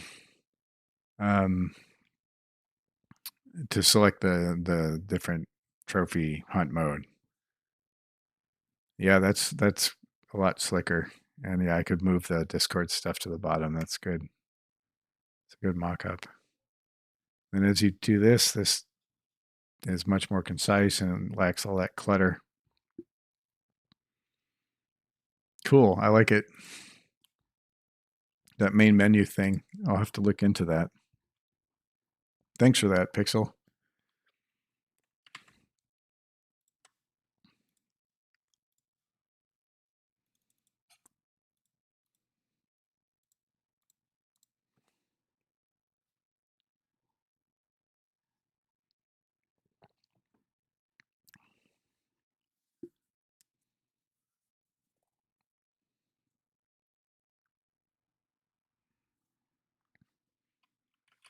All right, look at that. Is that unbelievable or what? Do you see a health bar underneath the health bar? Man, I was fishing in the deep end on that whole deal. That works like freaking storm. Oh, hell yeah. Why is this juddery though? Definitely there's some performance something going on here. So my hack worked, but I think I'm adding a new health bar every time, every frame. So I think it's just slowly grinding to a halt. Let's see. I'm gonna let it run for a little while. Unbelievable that that worked though. I cannot believe that with my limited understanding of anything that actually functioned. Yeah, it's getting super chuggy now. How many health bars do you want? All of them. How many you got? How much RAM you got? All right, so that's pretty badass. I'm incredibly encouraged by that. I think I might actually finish this feature tonight. So why is that happening that way? Because showHUD is apparently getting called repeatedly. We don't want to create objects in that. We only want to set values. So I'm going to kill all this stamina seeking stuff. For enemy HUD, when do I create that then? Is the question. All right, I'm going to remove this stuff. This is when I actually want to change the values.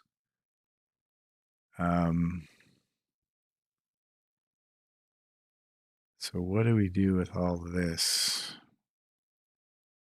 goofiness?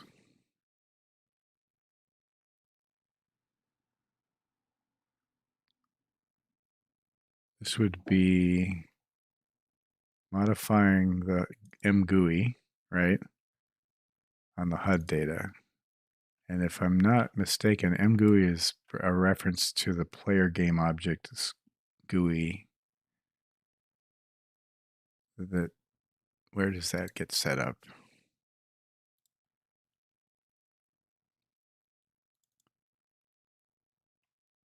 Let's see, mGUI.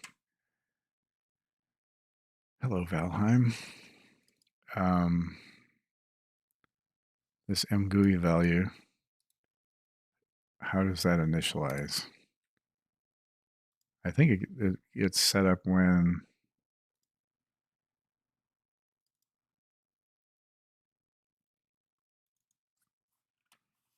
the character gets created, maybe? No, it gets created in show HUD. If there's HUD's not there, then it creates it based on the root, sets it to active, and then starts poking it with stuff. But it's not making objects here, it's just referring to components that are already there. It's just finding stuff that's there and then storing it out and then adding it to the list of HUDs. So I wouldn't think of the performance would degrade, actually. I don't think show HUD would be do it. Yeah, it only does it once if it's not in the list. Okay, so this is dicey because I'm doing it every time and it's doing it only the first time, and I can only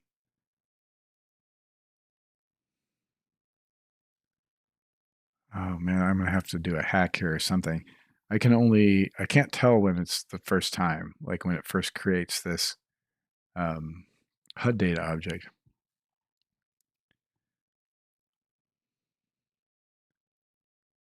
So how do I know after this is done with its work that it was just added for the first time? I guess I can't. I can get in here before this thing is called and check to see if the character is in there yet. And then I'll know that after it's done executing show HUD that it is a new character. And then add my stuff. But how do I get back to my stuff?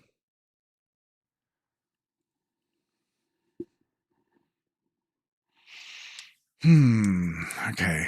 There's got to be a way.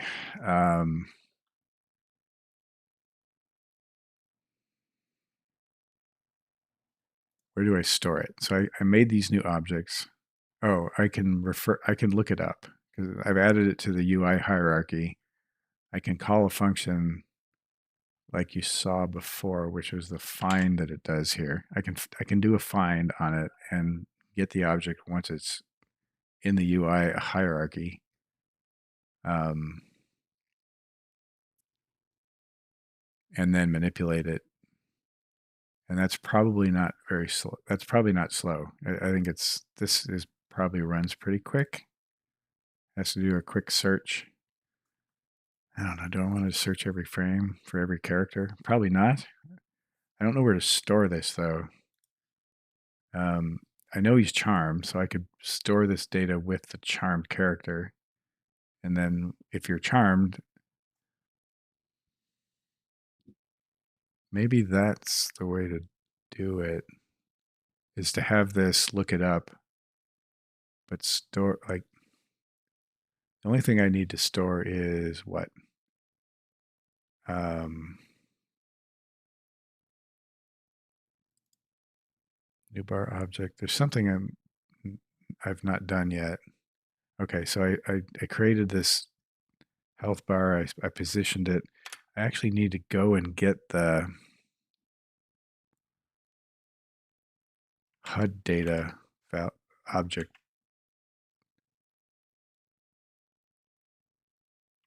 So where am I? I'm here. I have a HUD data.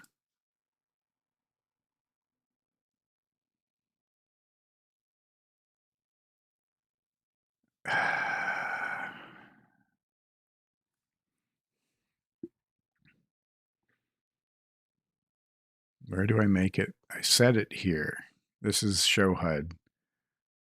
So the HUD's displayed to the user and then will be hidden. So here is update, where I set the values of it. So I don't, what do I really want to do here at show HUD? I want to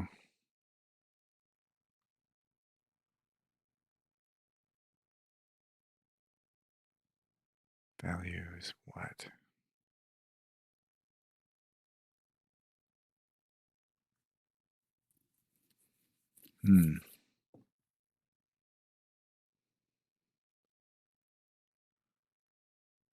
I don't want to clone it here, I don't think. Actually, does this exist? This doesn't, this stuff that, okay, that's something I need to check. So my question now is, does this UI object exist at all for the character in the scene if the character is not displaying his health bar? Like, is it there but hidden? Or is it not instantiated at all? And I think I want to do it the Valheim way. And I suspect that these objects are made and then hidden. And then when you get close to a character and it says show HUD, they're already there and it goes and finds them and turns them on. So the way to test that would be to move far enough away from this guy to where his health bar doesn't show up, if that's a thing anymore. Holy Christ, how far away what's going on? There it goes. Okay, good. Don't come at me, bro. All right, so his health bar is gone. And now I got to check game main, loading GUI, pixel fix. I love that there's an entire transform in their UI hierarchy called pixel fix.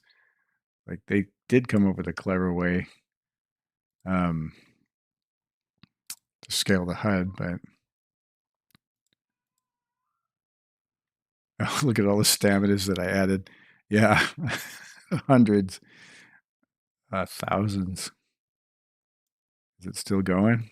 Yeah, it's still going. Yeah, that's why I was having performance issues. Anyway, they're in there. Health is there. And stamina is there. It has the same fields as the health because I'm just cloning it. But now there's almost 4,000 stamina bars. Now more than 4,000 stamina bars. That's a lot of stamina bars. Okay, well that's good because they exist even though they're hidden. And this being grayed out means it's not enabled. I can try to enable it, see what happens. It's going to enable all of the health bars, and I should be able to see this guy's stuff. No, not yet. There they are. 1 frame per second. 1,000, 2, 1,000, 3. All right. Well, that's good. So what that means is when the character is charmed or when the character is awakened, I can do this little manipulation and create this part of his UI. And that's done with just this stuff. And I'm not going to call it stamina. I'm going to call it charm. This also means that I could add potentially a couple bars to the charm, because the charm object has a whole bunch of stuff. It's got like a background drop shadow. It's got a health bar. It's got some other stuff associated with it. So there might even be a cleaner way of doing this. If I wanted to just duplicate the bar itself. So let's move this. See, I don't have HUD data. mGUI. But I can get that because they get it, right? HUD data. mGUI is from HUD root at transform. HUD root is part of enemy HUD. So I can look that up from enemy HUD. And it's a copy of it, though.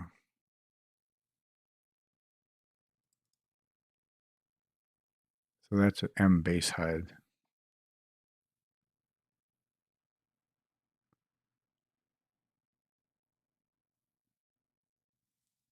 Okay. M base HUD is a game object, so that I can GUI is a copy of HUD root.transform. I just have to figure out where I can find it when I'm not in this enemy HUD thing.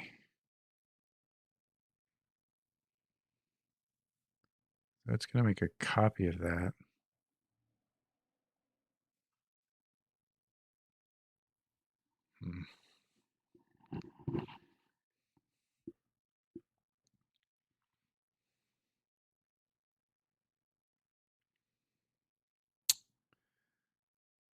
What is the best way?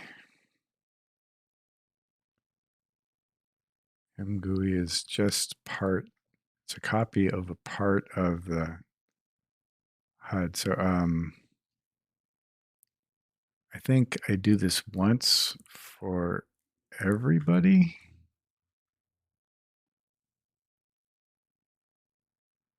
Yeah. And then I only have to do it once at startup.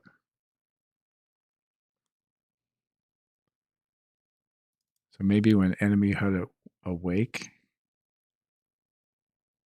the HUD, this is all initialized. Base HUD is, okay, let's try that. So awake is just public void awake.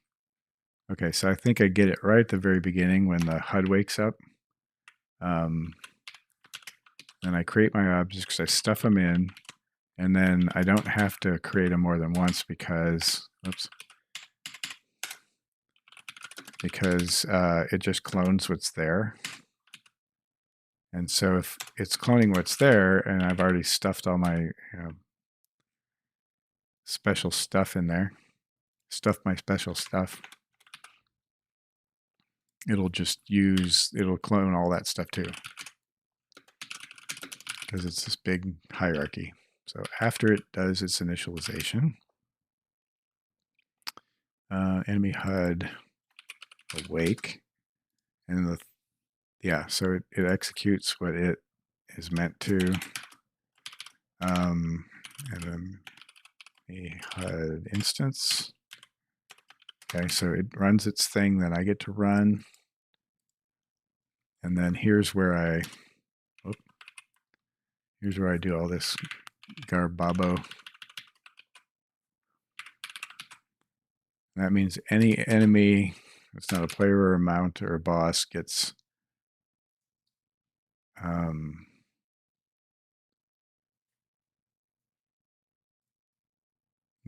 my copy of the health. What is the full path to that? It knows. So it's the base HUD health. So I want to look on instance .m base HUD.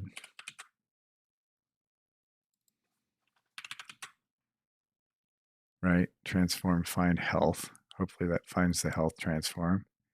Then I find its object. I go give its parent a copy of that object, new bar, rename it to charm, and then reposition it. And I'm going to have to do some other stuff here, like I can adjust the alpha and color and all that stuff. While we're here, wait a minute. While we're here, I know there's a GUI bar component on that health fast part. How do I get that? I'll probably just like this. So I've got a transform right here for a new transform. I just have to find health fast.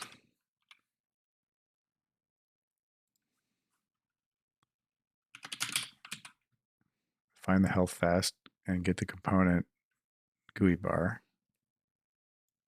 And then we'll call that GUI bar health bar. All right, then health bar color, set color.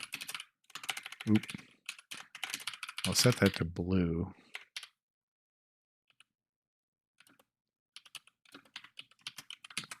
All right. And it doesn't want to because what?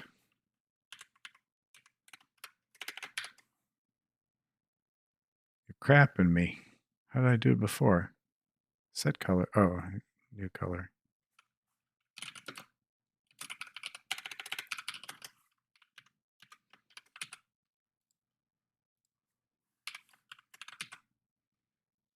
Okay. So we'll try to set the color on it. So we wake up. Enemy HUD awake patch. All right. Takes no parameters. This is after the function executes. I find the health object. I clone it. I rename it.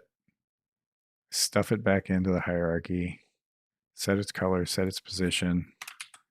And this happens once. And then when it's time to be cool, I do this. Time to be cool. When we show the HUD,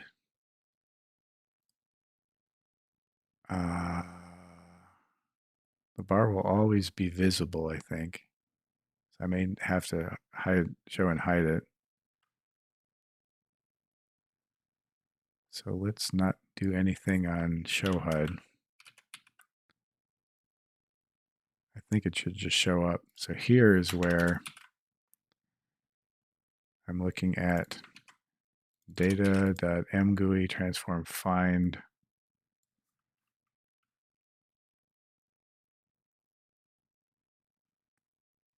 charm.health fast. Then I'm getting GUI bar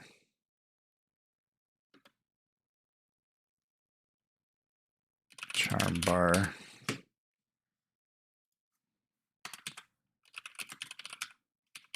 set value 0.75. We'll just, so when the HUDs update, this is where I would take the charm timer value and set the charm bar.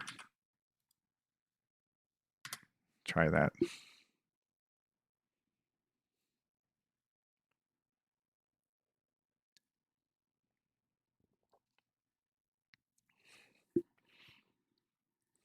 Man, I want another piece of fudge. Fucking fudge.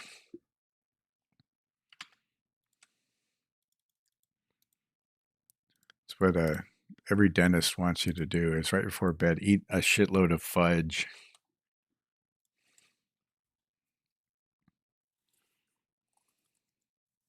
Eat a banana and a shitload of fudge. coat yourself in lamp oil and then right to bed. Yeah, there we go. So it's green and not blue, which is weird. But it is displaying. And my frame rate is not tanking. Now let's make sure it goes away.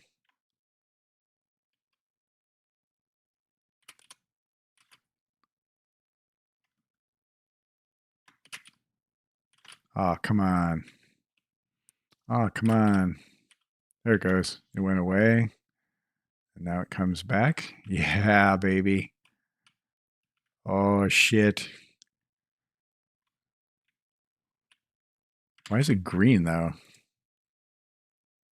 RGB. It should be blue. So that may not be working. It's also full and not set to... Wait, this is the thing it does. This is the thing it does initially. I put this in the wrong place. Right? Here, no, here I'm setting... Okay, so I bet this isn't working.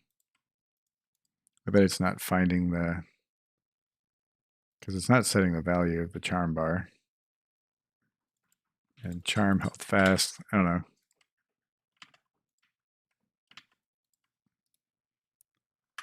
Let's inspect the scene and see if my charm bar stuff is actually where it's supposed to be and what it's called and all that stuff. Pixel fix, in-game GUI, HUD root. No. Enemy HUD root. There's my guy. It's not 4,000 of them. There's health, there's charm right where it should be. There's health fast. There's my bar. Let's see if I can toggle that off. I bet I can't. It didn't do anything. Health fast? Nope. Health slow? Nope. Oh, that's it. Health fast friendly is the one that I want. So I'm using the wrong one. There's the bar. Okay. So I see another bar underneath. Turn that one off. I have probably the non-friendly version, right? There's a yellow one under there. There's the drop shadow. Remove that. Remove the background. All right, it's gone. So then I thought I made it blue, but it picked that stuff up from. These are the default colors for. So my color setting's not working at all. Health fast friendly is the one that I want, though. All right, well, at least it's in the right place and it's working. It's drawing. So health fast friendly, I think it's called, like that. Yeah. Health fast friendly. That's the one that'll be displaying. That'll set the value. This will set the color when I make it. Maybe. Should probably put some error checking in here. Oh, I didn't explain what I'm doing. I'm sorry. Yeah, I'm just, this is the timer for the health bar, for the charm. So I can look at max charm duration. So it would be like if this guy is charmed. Oh, that's why it's not setting the value, is because he's not charmed. So I actually don't want to display it unless he's charmed. But while I'm here, what do I have access to here? I know what my character is. So I can look up get the charmed guy from my charmed list. I have a nice function for that somewhere up here. It was, I can look up the get, what is it? Get Thought I had a nice function for it.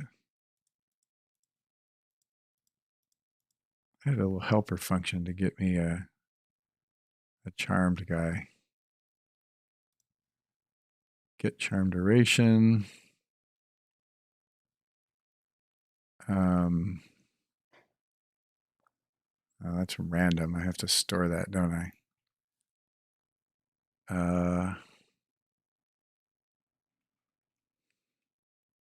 Is thrall arrow. I had a helper function in here, I think. I wrote it a couple days ago, so it's gone. My memory doesn't hold it. I guess I didn't write a nice little convenience function. That's bad. Charm duration, get ZDO, get character from ZDO ID. Is charmed character. Well, that's kind of what I want, is charmed character. And then I have access to his charm data. So let's just make a function like get charmed character.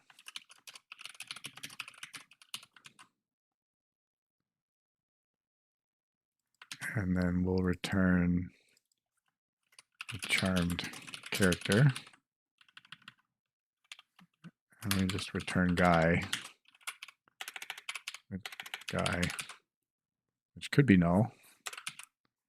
And then down here, I can do this. I could say get charmed character cc equals get charmed character c. So I already checked to see if he's charmed, so I can get his charmed character value or data. And in cc, I can look at charm expire time. And so get charm duration is random, and that's not a good idea. I do like the idea of randomizing his charm length, just so the player doesn't really know when it's going to go. It'll be 5 minutes, but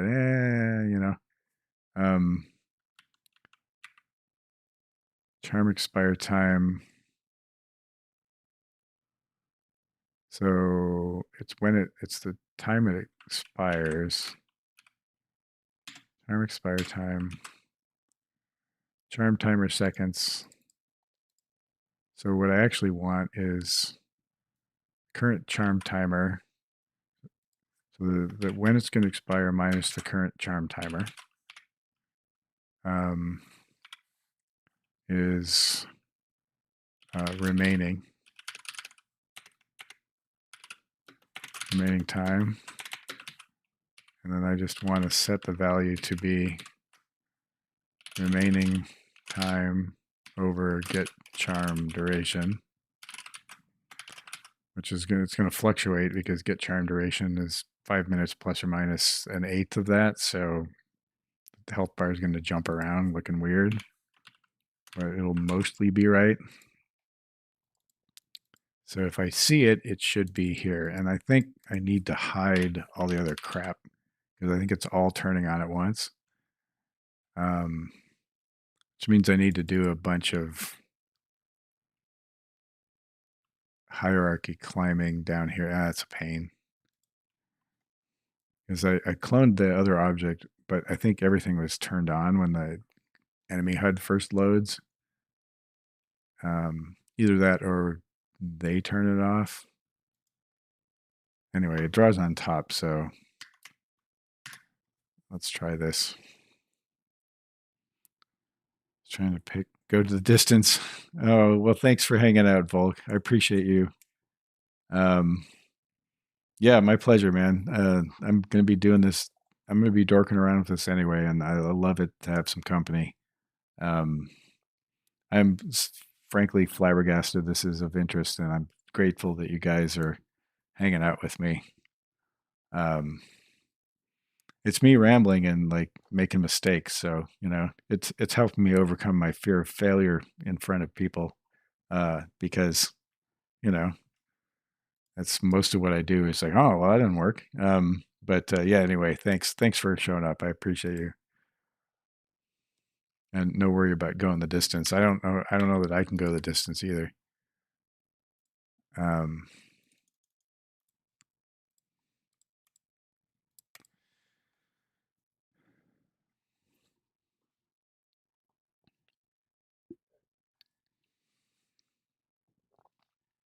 you see how many hours it takes me to throw a health bar up?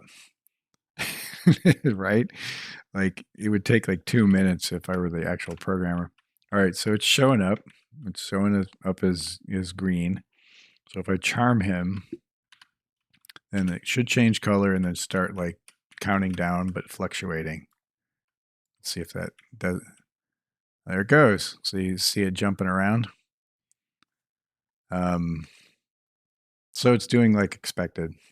It's just drawing all of the bars like I thought. I'm gonna have to hide all the transform objects in that hierarchy myself, and then leave only the fast one. Yeah, Jordan's gonna pinch hit for you, Bulk. So don't worry. Expect a full report in the morning. Oh wait, no, you can watch the VOD. I wonder if you've like fed this VOD into an AI that did like speech recognition and image recognition, if it could summarize what happened. I'm willing to bet AI is up to that point. All right, first thing to do is go to whoop, hey, oh, time and space are bending. All right, so I'm going to remove the randomness, excuse me, randomness of the charm duration before, or just temporarily, before I store the actual value in the data. Because I need to know how long it's supposed to be charmed for if I want to calculate a percentage of time already used up. Anyway, let's make it 5 minutes. That makes it easy. And then I want to find all those other objects and hide them. So I've got the charm. I made my new transform. All right, I got the new object in the transform. I've got the GUI bar object. So what do I want? I want the, what can I hide here? Enabled, show, hide flags. No, that's not it. Is it new bar object that enable, hide? No. What is it? It's the transform dot show enable set enabled set visible. No. How on earth do I show and hide this stuff?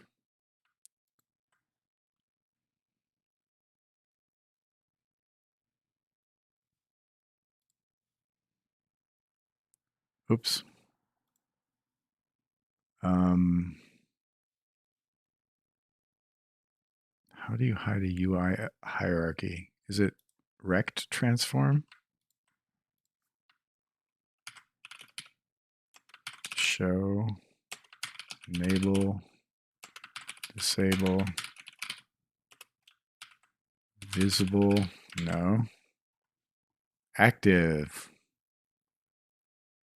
It's active on a game object. Okay. So how do I do that? I tried all the obvious ones first and then, oh well, whatever.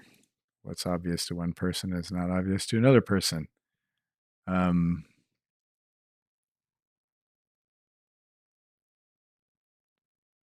So that's what I want to do on show HUD is I want to find that thing and set it active. So that's the charm transform. get its game object and set it to active. That's all I want to do there. So it shows up. So find charm. If health transform health transform dot game object set active true. We'll not assume it has one. All right, so that'll enable it when it's supposed to be. Good. I want to hide all that crap. So one thing I can do is when I make it, I hide it the same way. So I get the health object, I can rename it, new transform, what position, set some stuff. Then I do new bar object dot set active false.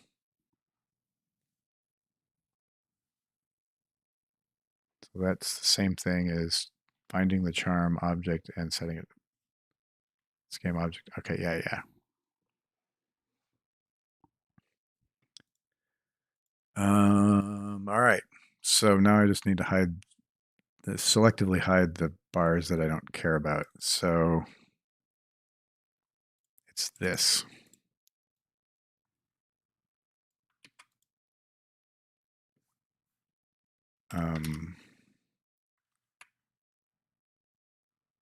Find returns a transform. So we'll call this transform health fast transform. How many times can I say the word transform in the space of 5 minutes? I'm guessing it's like 70.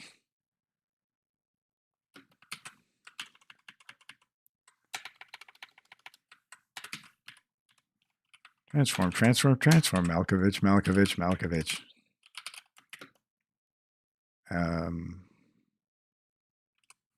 Health slow transform. I think that's the way it read in the code. Health fast, health slow, health fast friendly. Then stamina doesn't exist. Health text doesn't exist. And then the rest of this stuff does, I think. But we're going to ignore that for now. It's kind of fun that I can play around with these too, though.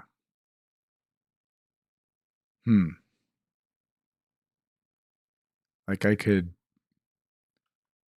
take the alerted icon, duplicate its UI hierarchy, move it, turn it into like a sprite of like a snowflake, like for frost, and then I could show that that enemy has a frost attack modifier or something. Oh, yeah, okay, that's cool. So we do this. We want to set active false. So we're doing health fast, fast. Health fast transform dot game object.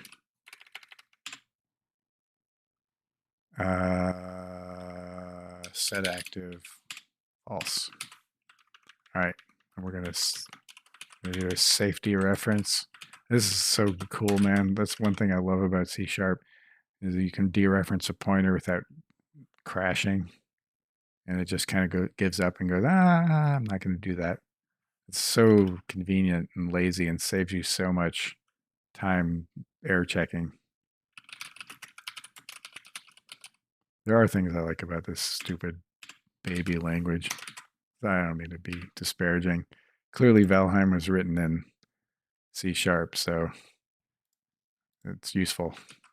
But like the deep guts of Valheim and a lot of the guts that I can't touch are in C++, like the pathfinding and a bunch of other stuff. And the pixel shaders or the vertex shaders for the renderer. This thing has incredibly complicated shader programming. I haven't looked at much of it myself, but I saw somebody do a deep dive. They were trying to simplify the Valheim vertex and pixel shader code. they were like professional rendering engineer, optimizer, and they did a very detailed analysis of the code. And there's so much pixel shader code, like all that beauty you see on screen. Like a lot of the world is done, like more than just, um, like a lot of the stuff is done in pixel shaders. So whoever their pixel shader programmer is, whether it's the artist or the main coder, very talented. But it's almost impossible to optimize because it's so complicated. That guy was like, okay, I was gonna come in here and try to make Valheim shaders to run on a potato and still look nice. He was gonna, I guess his job was to optimize pixel shaders for game companies because typically that's a late in the process bottleneck when they're trying to ship is they're just not getting frame rate because they're taking up too much rendering time. Anyway, he looked at it and he was like, "Yeah, nothing. I can't do anything about this." And the performance is fine. It doesn't. It runs on almost a potato.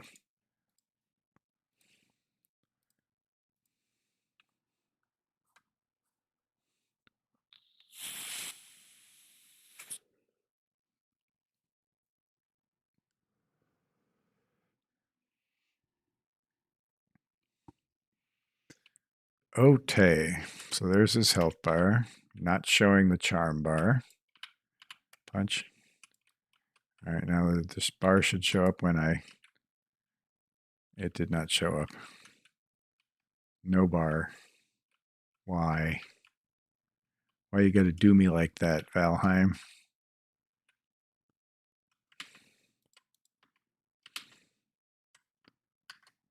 What did I forget? So health fast, health slow. Set active false on new bar object. That's the whole hierarchy. And then when we add it to the HUD, we set it on charm the whole hierarchy. So that should work, right?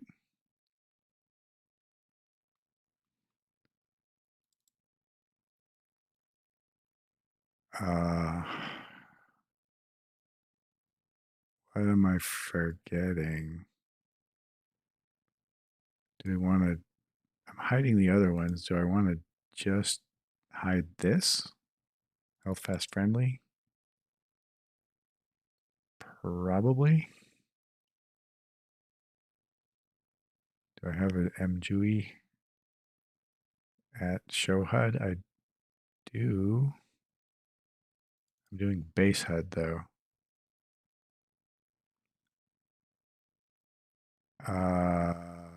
I think I want this. Wait, what's instance? Enemy HUD.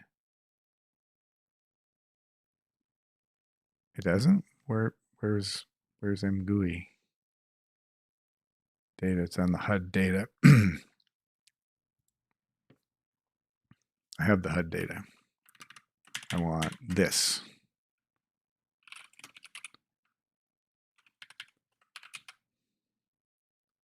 No. HUD data MGUI. Whoops, GUID. It's funny how my fingers typed GUID.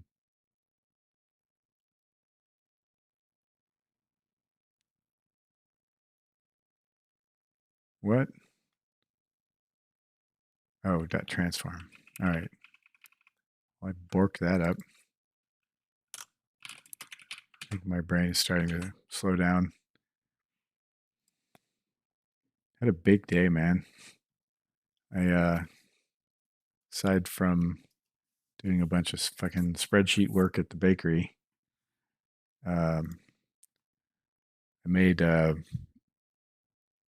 22 pretzels, and pretzels are turning out great. And I'm starting to do a cheese pretzel. One of the things that I saw when I was in Cologne, Germany, once, I haven't been overseas a lot, but was the Casa pretzel, which is the cheese pretzel there. It's basically a pretzel, and then you just, like, before you bake it, you just stick a shitload of shredded cheese on it, and you bake it, and it has this like lacy cheese holes. You know, it kind of stained glass fills in the holes in the pretzel with this like crispy baked cheese, and the pretzel's covered in it. They were super good, and so I'm trying to recreate that. Whoop. And I gave it a shot with 2 different kinds of cheese today. Neither one stuck to the pretzel that great, but they made a nice little window. Um, but you know, just a really a lot of baking, and then so I'm going to try to look up what cheese they actually use in Cologne. All right, the bars there are ready, and we don't want it because he's not charmed. So, and the color is still green. We're not getting what we want. So yeah, and that, and then I worked with another baker on panettone, which is like the freaking holy grail of sourdough bread. That thing is nuts, and panettone is so good. But like we did a 8 panettone recipe, but each one was 50 grams, so that's like basically a pound. And eight panettones had 19 eggs and a pound and a half of butter in them in the dough. It's super hard to put that much fat into dough, apparently, and I'm learning.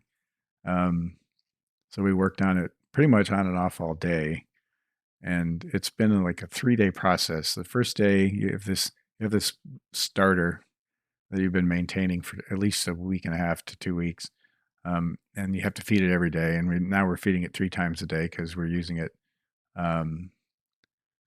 So we've been working on that. That was, let's see, today was day 2, where we took the dough that we made yesterday. This stupid panettone requires the starter, which is basically a really thick dough with no salt in it.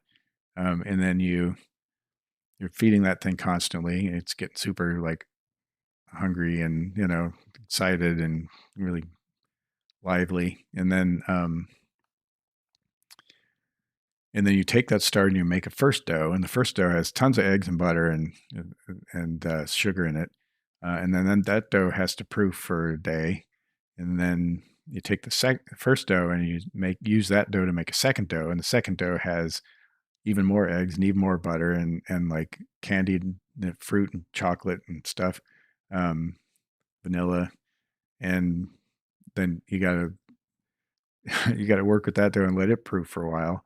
And then you got to measure it out and you shape it and stick it into these special paper cups. And then that has to rest overnight. So day 4 will be tomorrow, where we've been working on this batch, and then we'll actually bake them. It's kind of, the whole thing kind of blows my mind that anyone invented this. It's wild, Pixel, man. Yeah, but you know, it's like one of the most technical sourdough things you can do. There's a couple things like brioche, which I made brioche. It's brioches. You can, you know, it's a little tricky to handle, but it's like I can make brioche. But panettone requires like years of practice, and this guy's tried it before, didn't get great results. I got him a whole bunch of supplies, and he's been working on it. He's the one that's been religiously feeding the starter. And today he and I went through the second dough on day 3, and then tomorrow we bake. And it's basically like you get this like 8-inch tall mushroom cloud looking loaf. It's all speckled and, you know, beautiful. And it's funny when you pull these things out, you actually have to hang them upside down like a bat so that they elongate as they cool. It's like the whole thing. The Italians have these tilt racks where you perforate these bread as they come out, and then you hang them in this big like rotating rack. The whole thing is nuts, and you know, I don't know how people invented this stuff. I think they just kind of kept getting fancier and fancier with it until they got something really special. But like most things, I assume that they're hiding from their spouse, and they just, oh, I can't come home, honey. I gotta work on this upside down bread that I'm working on. Um, yeah, it's wild. So yeah, tomorrow we're gonna bake and see how it came out. His last ones were super good, but my problem is that I love panettone so much and have since I was a kid that if those are around, I will eat them. I will like eat a whole one. Um, it's probably like a week's calories. It's probably like 10,000 calories in one panettone, and I will like riddled with self-loathing, just plow through an entire panettone, just a tiny piece at a time, just a little chunk, and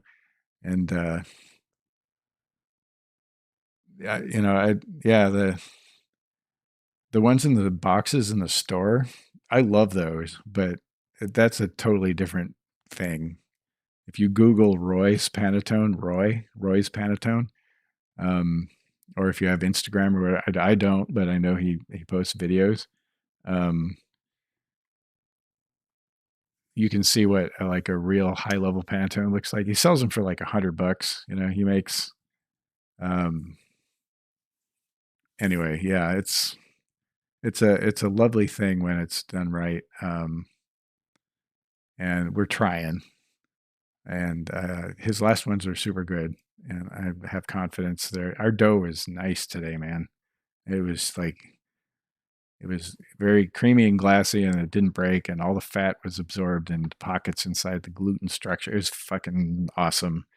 Um, I fully well expect that. I fully well expect that if we keep this up, and we're going to do it all through December, that I will absolutely 100% have diabetes by the new year.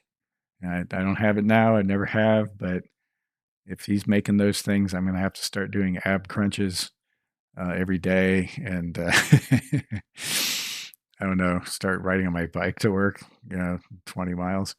Um, all right. Anyway, total digression about bread. Don't get me started on fucking sourdough. Um, anyway, what was I doing? Okay, the charm bar is appearing. Um, the value doesn't appear to be displaying. And set active is not working for all these little parts. I think I could turn the whole thing on and off. And wait a minute, I'm setting new bar object to active false, and it's still displaying. So we go awake. We create this extra stuff. I make the charm bar. Yeah, sitting around coding is not a help.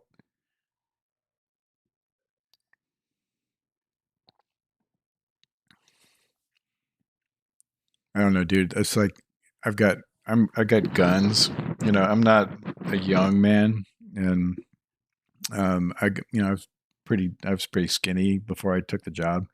I was down to like 175 or something. I'm about 5'11", 5'10". So that's pretty skinny. Um, and when I started working at the bakery, I started to just fucking get ripped. And it's not like I tried. And there's this phenomenon known as baker's arms. So you can be any size person, and if you bake, your arms will be like yoked. And it just happens because you're constantly slogging stuff around. Um, there's a picture of me I posted on one of the channels on the Discord where I'm holding this crazy 5 foot long baguette that I made.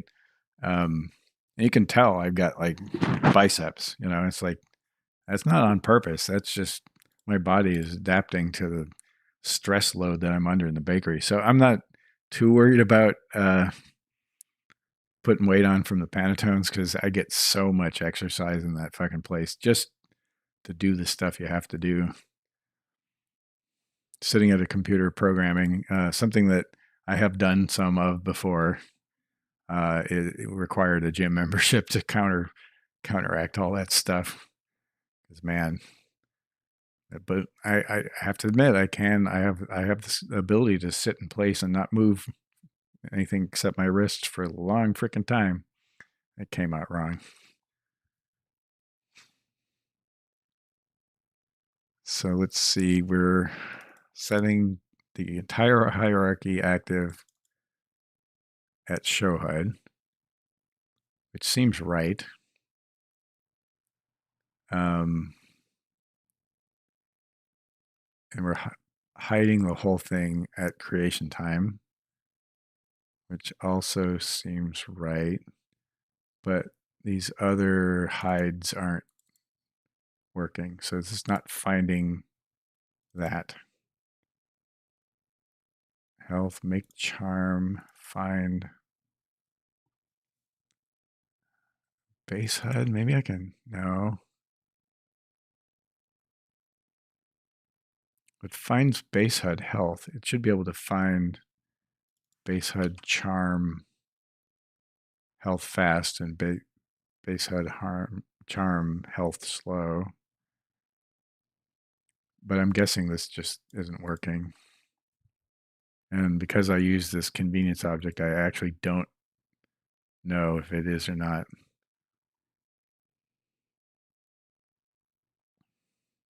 The junkie muscle, what's that? The bicep? The junkie muscle. It's like skinny guys with biceps or veins popping out of their arms, maybe. I don't know your regional terminology, but please enlighten me because linguistics is fascinating, especially regional linguistics.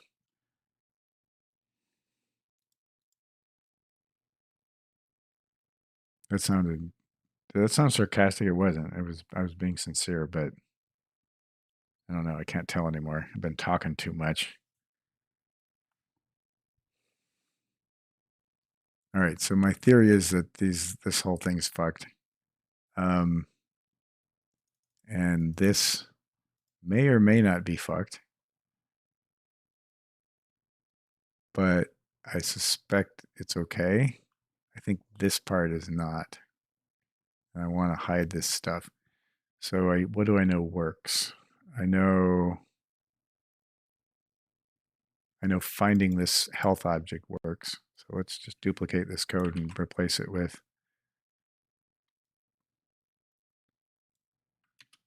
charm health. Charm. Wait. What? Wait. What? Wait. Health. No. Charm health fast.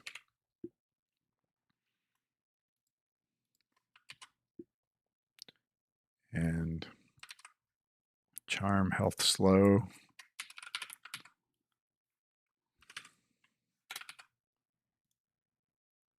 And charm health fast friendly. The component GUI bar. All right. And set that whole thing to hidden when you set that whole thing to active. This seems to work. So this charm, that should work too. Okay, well, let's find out.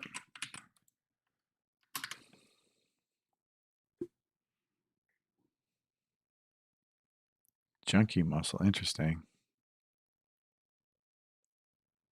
Oh yeah, Jordan, that crumb is nuts, right? That's like ungodly. To get that level of openness in a crumb that has that much fat in it requires that the dough's consistency be absolutely perfect, because if there's any like wads of fat that are like consolidated in the dough, when it bakes, it'll just melt and it will thin out the gluten around it, and a hole will punch, and then the cells will collapse, the crumb holes will collapse, and so the whole thing can collapse, or you can end up with like tight pieces of very small crumb holes. So the fact that he's able to get consistent, evenly spaced, large open crumb and that much height out of that little dough is just blows my mind. We're following the recipe from a woman who deconstructed his technique, and she posted a bunch of videos, and she's basically an open source Roy. But that's like his thing. Roy, like during December, sells thousands of those things. Probably makes $1 million that month. But you do one thing. I'm impressed, and I also know he's like complete slave to his pasta madre, his starter. If he has to feed it 3 times a day, which I'm sure he does, and he doesn't. Now it's showing up right now. I don't think this is going to be any different. Yeah, so that doesn't. Okay, so maybe that's not my problem. That's too much jiggery pokery with function calls in there. That slow health transform. All right, so let's assume that. So when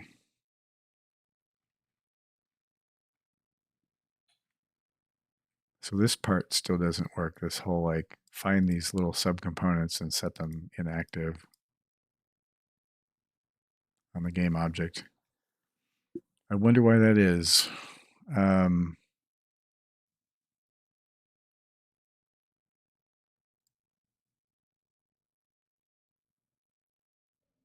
Is there a way to know? Is set active recursive? I don't know. I don't think so.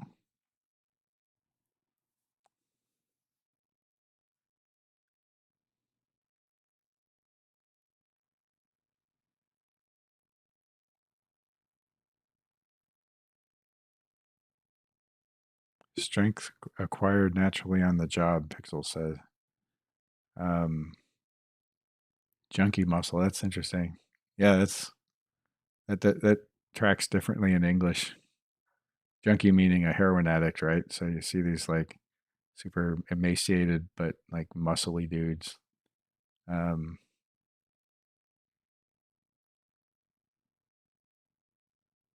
like that. I like that there's a term for that though, like functional strength or practical strength or whatever. Well, what are we going to do next? I'm starting to run out of gas, but I would love to get this working. I think the last hour I've talked more about bread than I have coded anything.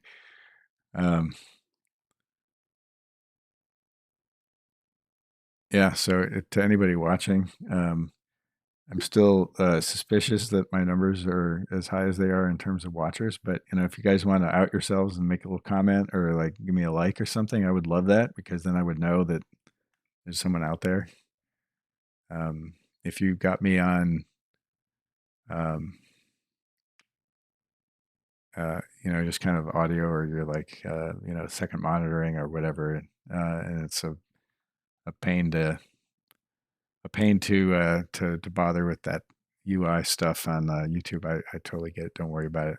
I'm just super curious because the impression I'm getting is that people are showing up to watch me do this, and that's awesome. And I feel like super energized by that. At the same time, I'm suspicious of it because to me, this is like the most boring shit in the world. And I would never expect that anyone would want to sit through it. So I'm struggling with the cognitive dissonance of those two things. So it would be I guess I'm super curious and I would love to know one way or the other.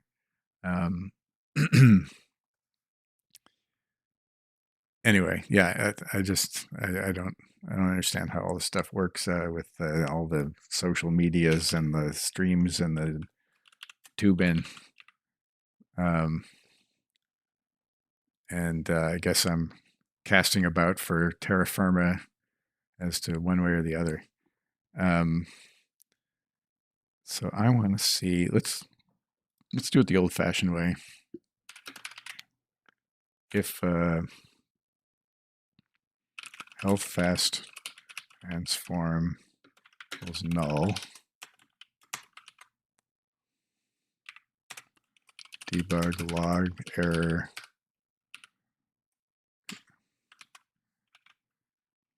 All right, that works.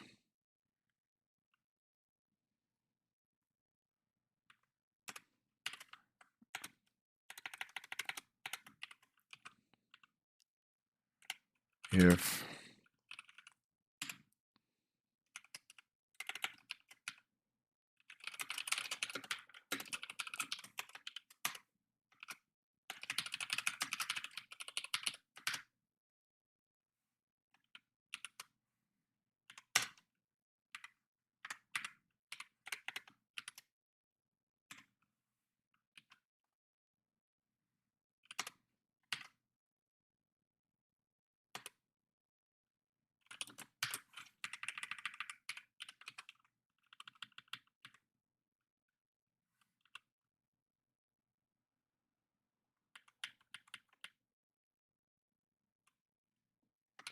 right.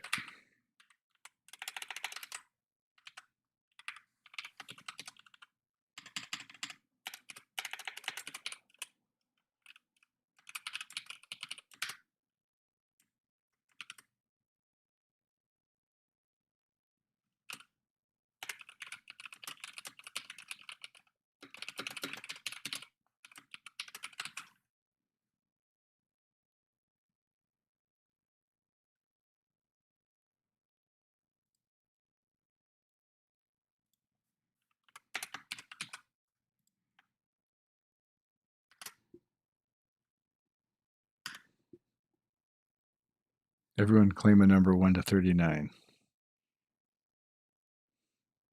Okay, I'll take 27.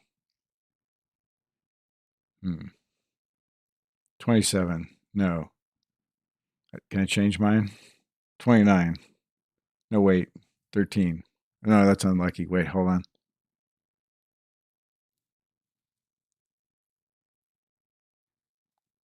Thanks, Jordan. That's really sweet. Well, peaceful is good. I'm a pretty chill guy, and friendly and shit. A little profane. You absolutely are encouraging me. It's I find this really fun, actually.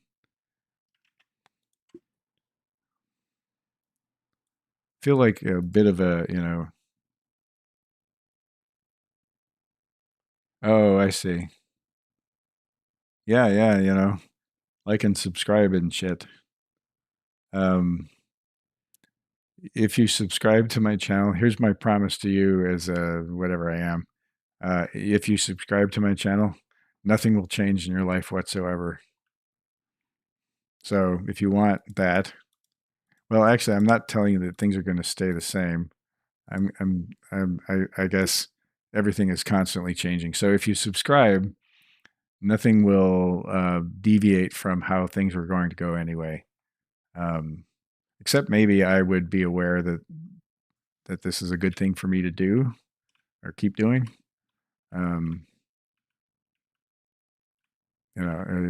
You might get notified. I don't think you get notified unless you ask to be notified.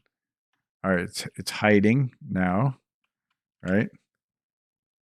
Let me pause this and look at the text. Health fast transform set to active. So I see this got called. These errors did not get hit. So that makes me think that actually executed. That was done at startup at awake time, like it should have. So that's promising. So now when I hit him, wait a minute. Now when I hit him with an arrow, health bar should show up. So that's the wrong one. Wait, no, that's his health bar. It's not showing the charm one now, right? So set active false. That apparently worked. When I charm him, he gets added here. If it's pacifist, if it's good. Okay, it should. It should only. Wait a minute. What am I doing in here? Base HUD, instance base HUD. Why am I getting HUD data? I'm not using it. Well, it's not throwing an error. So when show HUD gets called, I set this to active. When update HUD gets called, I set its value. So when show HUD gets called, this being set active is not happening, right? That's the problem.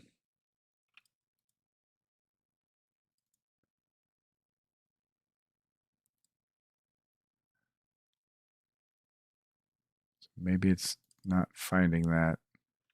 I thought I changed this though. I thought I changed this to. Did I undo it? Because instance base HUD is not what I want. I want HUD data.mgui.transform. Did I do it somewhere else and not there? Starting to dotter a little bit here because but that could work too. Anyway, I'm going to try health transform set active.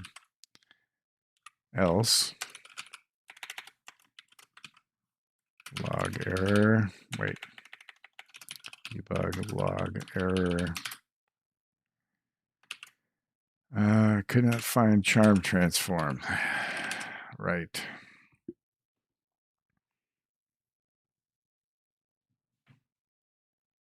Set active to true. All that shit's hidden except for this one. Wait. Get health. Get fast friendly. Do I even try to change the status of that? I don't. Health fast is set to inactive. Health slow is set to inactive, but health fast friendly is not set to inactive, but it's not showing up. So let's see, I want to say if not is charmed.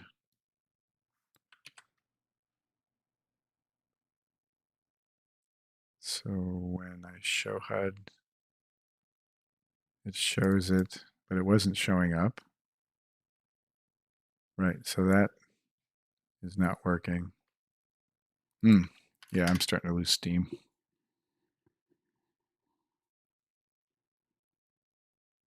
My notifications don't work. I think it's something to do with content for child's checkbox. No, I definitely have it set for not children's content. Notifications don't work. Oh God, I have no idea where to start on that. Does it mean that you can't like hit the bell button or whatever, or does it mean that even though you've hit the bell that it doesn't say I'm streaming?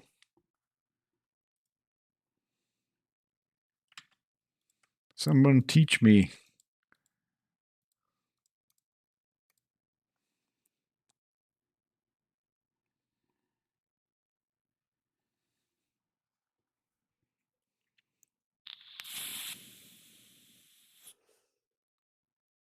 Oh, which part's correct? The I said too many things.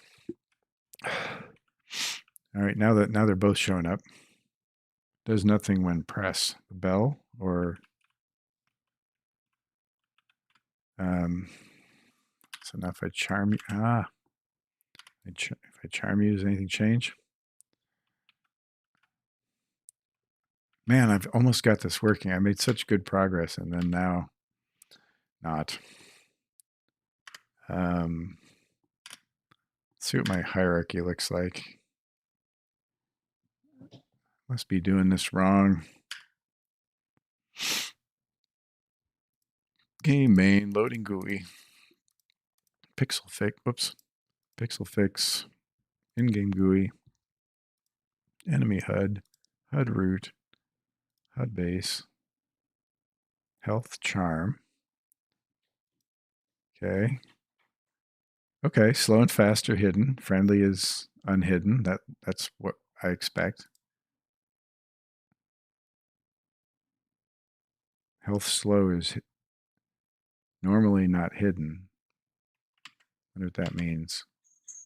Maybe I don't. So that's enabled, and these are hidden, and health fast friendly is displaying, so that must be what I see on screen. Health fast friendly.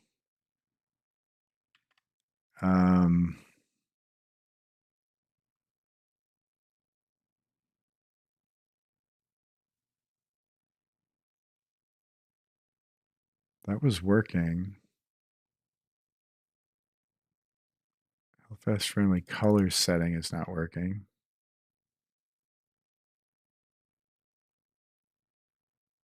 Remaining time, charm duration is green. Why don't I set it?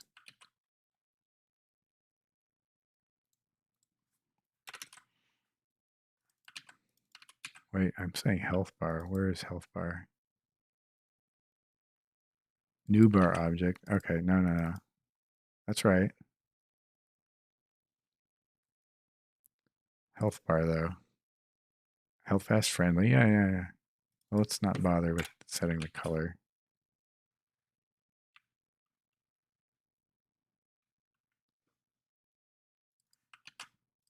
Fine, health fast friendly. Transform health fast friendly transform.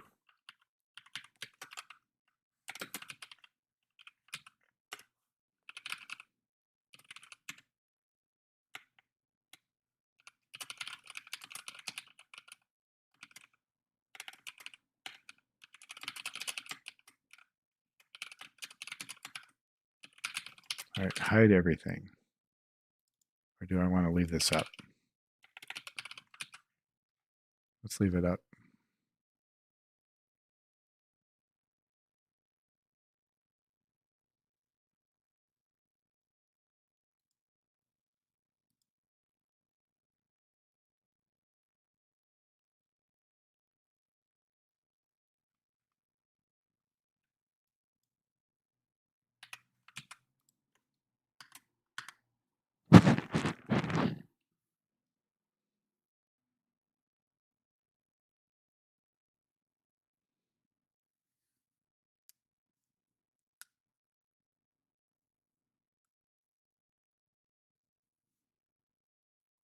Oh, thanks, Pixel. Yeah, we're almost there.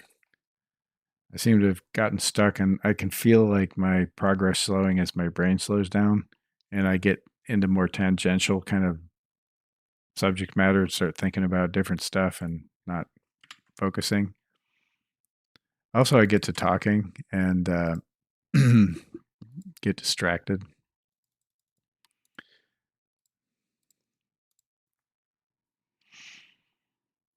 And I'm not super great at multitasking. That's part of the way my brain works is like I tried streaming Valheim runs when I was first working on the TrophyHuntMod, and I had some people come into my channel, Warband and Xmall and Snazzy Games came in, and as soon as they were there, I was like basically just found myself running in circles and jumping. Oh, there we go. Set the color correctly. Let's see if it updates the timer. Yeah, it totally does. So it's ticking down. So there's a problem with it showing up initially.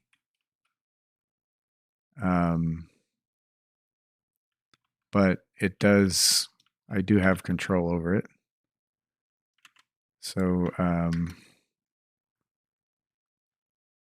it's because he's not charmed. That's why, right? So show HUD,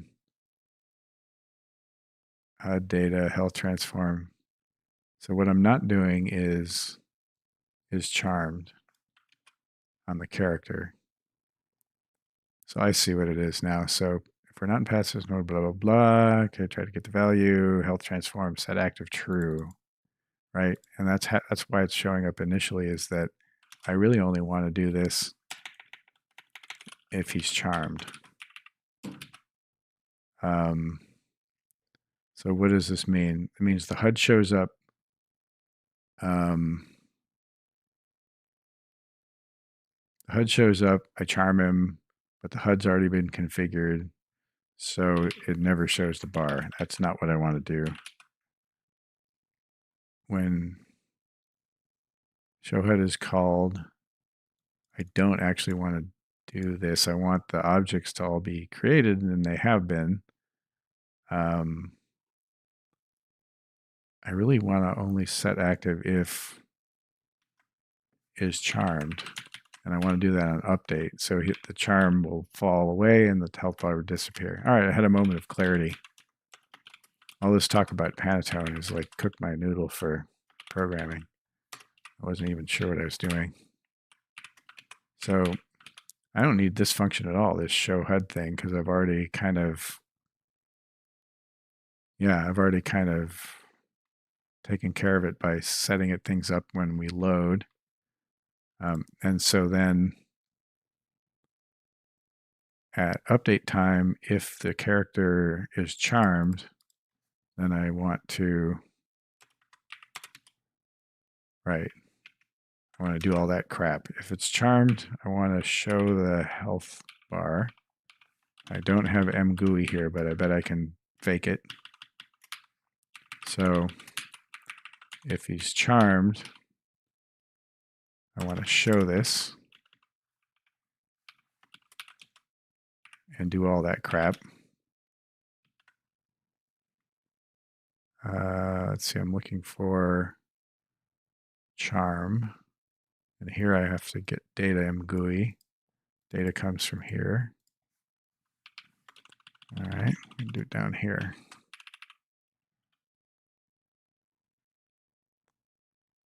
So get charm character. I actually have to guard this. Okay. Then I can get remaining time. I can get the value of the HUD data. If it's charmed, then I have the HUD data. Whoop. Data. Whoa, what the hell?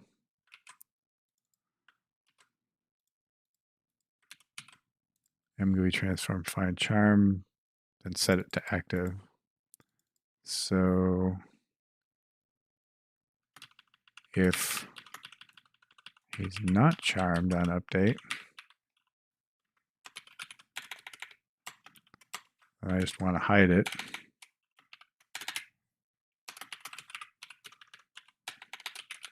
False.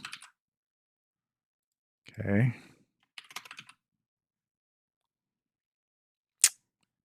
And the charm bar value setting only applies if it is charmed. So I'm doing these find operations at update time, which I'm hoping won't be slow. I think that's pretty fast, but I bet there's a better way to do this. I bet I can store off these relevant transforms in my mod in my charmed character data, and then I can just reference them directly, and that'll be fast. But I think this is it's not super performing, high performance. I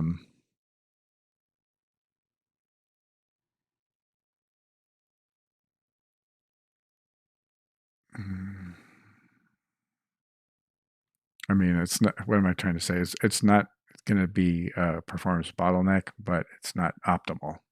There's a better way that I can think of to do it. So, but I'm totally not going to do that. I'm totally not going to do it.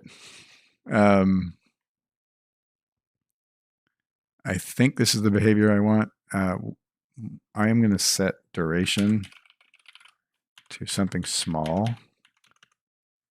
Let's say 60 seconds, so I can see the health bar ticking down.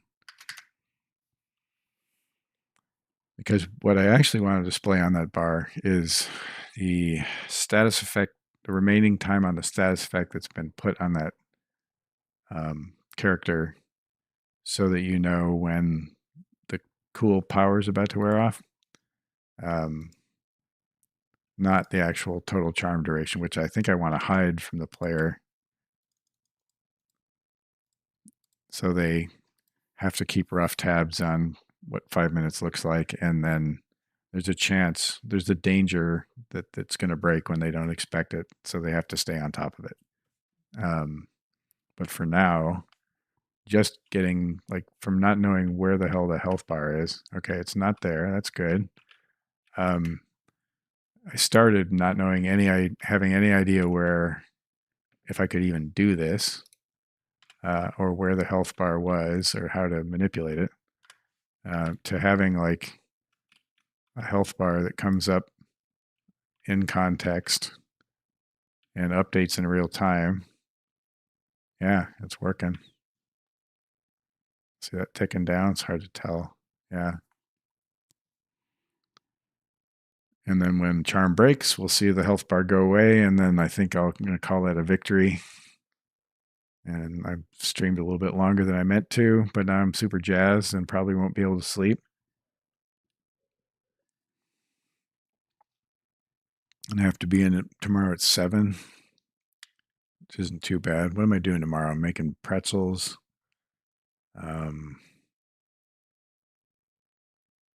Baking the panettones. I'll probably do. Oh, I've got Thanksgiving bread planning to do. I have to contact a bunch of our wholesale accounts. Yay. All right. Timer's running out. Let's see the health bar disappear and the charm break. All right. Charm broke, but the health bar did not disappear. It's showing 1 tick left. So what does that mean? That means that enemy HUD, update HUDs, is charmed false. Charm health transform false. It's close. It's close to what I want. Why does it not disappear, man? Doing the thing with the stuff over here. Trying to hide the whole charm hierarchy. That's correct. So it appears when this does nothing, right? Yeah. So I'm not even going to use this patch anymore. One less thing to worry about. Duration works. So this is all ticking. It's showing. It's like, booyah, this is great. Charm breaks.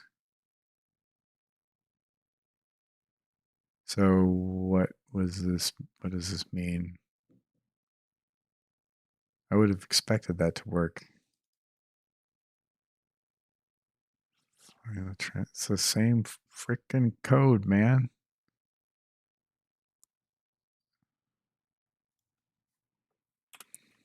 Debug, log error.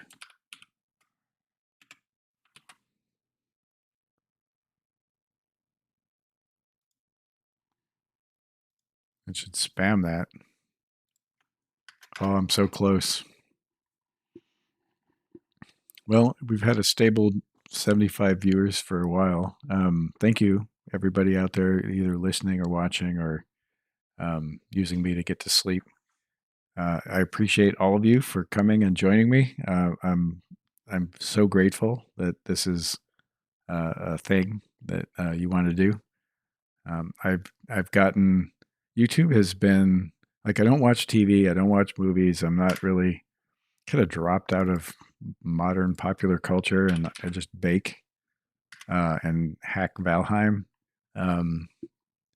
And YouTube has been a tremendous comfort to me. And as on a personal note, I got into I'm not a Valheim speedrunner. I'm not even a particularly good game player.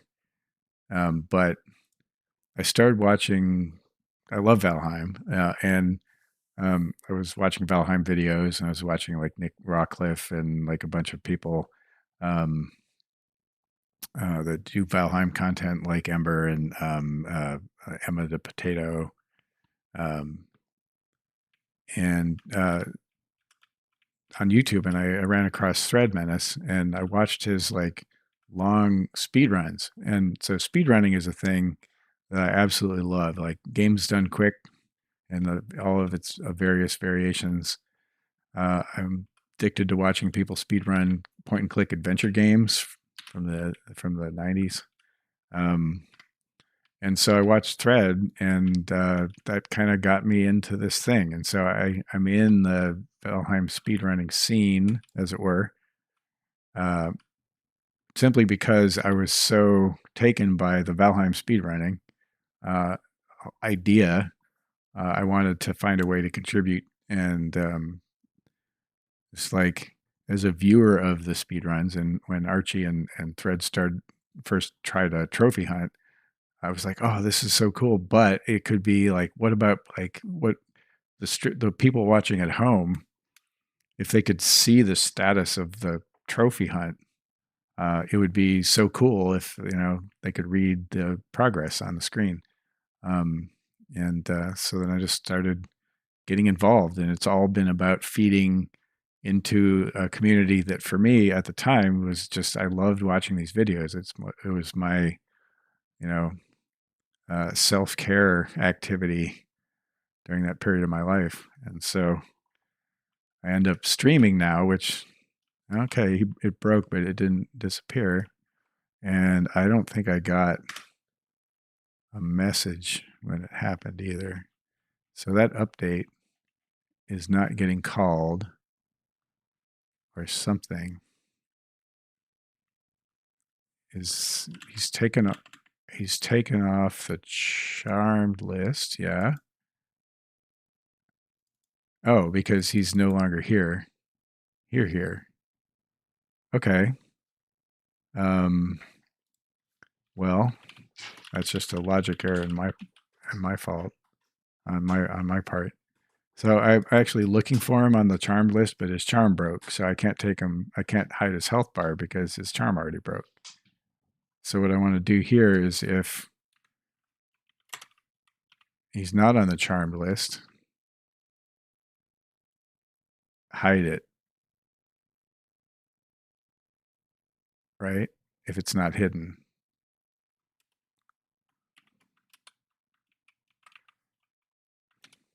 Whoops.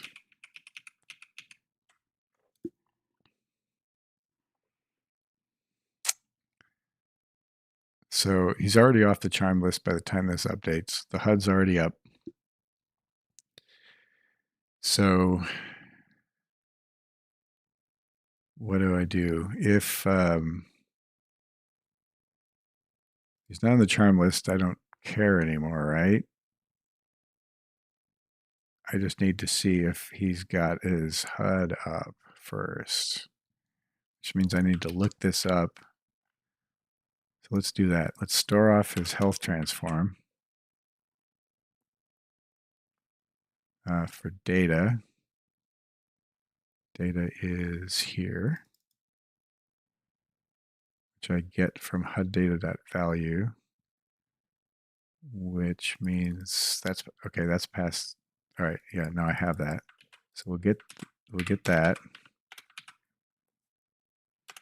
If not, data continue. I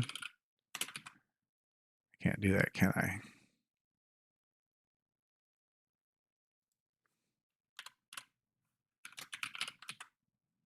All right, fine. All right, so it is data, it is transform. I don't have to do that there.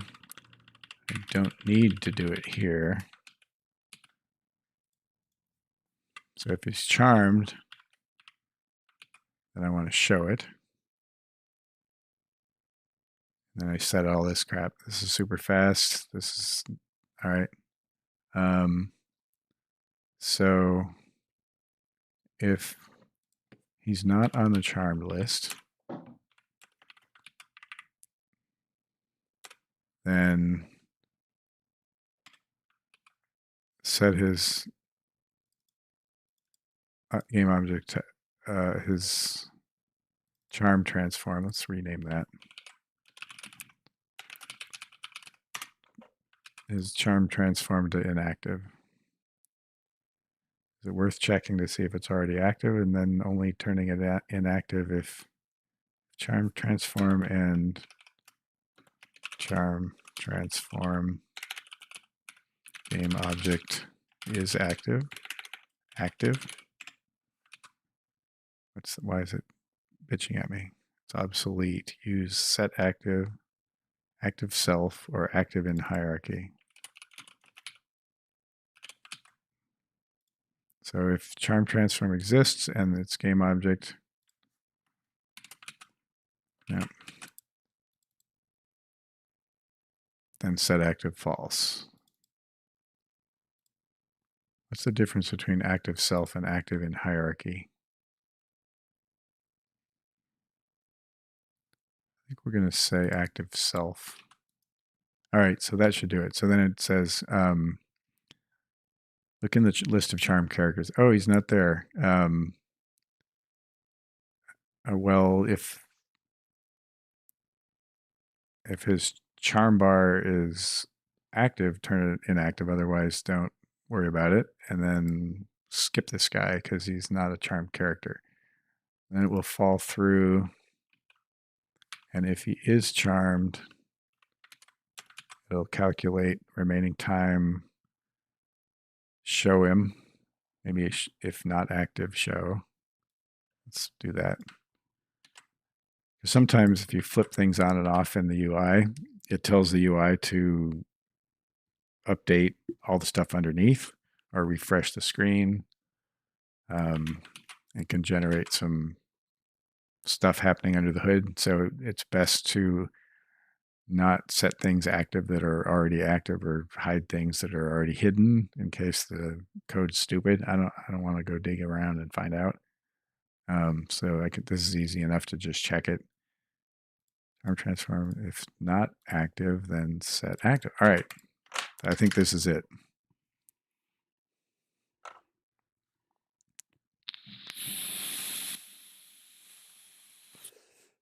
So yeah, anyway, I got into this whole trophy hunt thing, just kind of backed into it as a way to give back to the people that I appreciated when I needed to have 12-hour videos to watch that were wildly entertaining to me.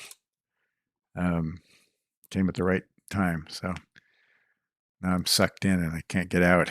I'm glue trapped in the VSR, which is a fantastic group of people that I'm super happy to know. So that's my story, and I'm standing by it. All right, let's see that charm bar go away, and then I can go to bed.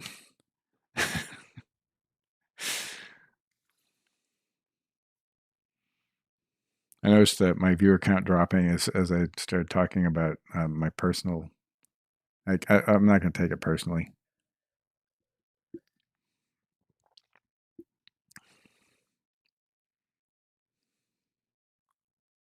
I think I may make the charm bar pink. I think that's probably the last thing I'll do.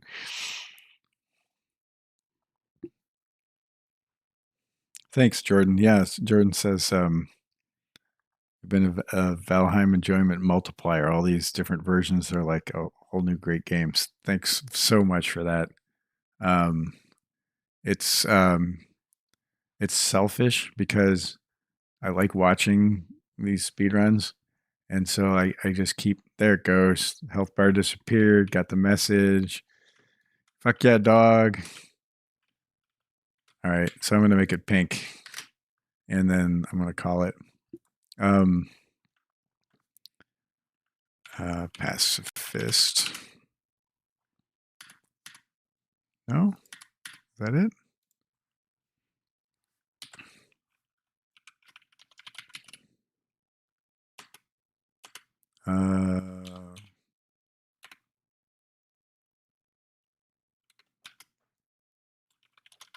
There it is. No, that's red. Yeah. So as I was attempting to say before, I was distracted by squirrel. There it is. There's the color code that I want.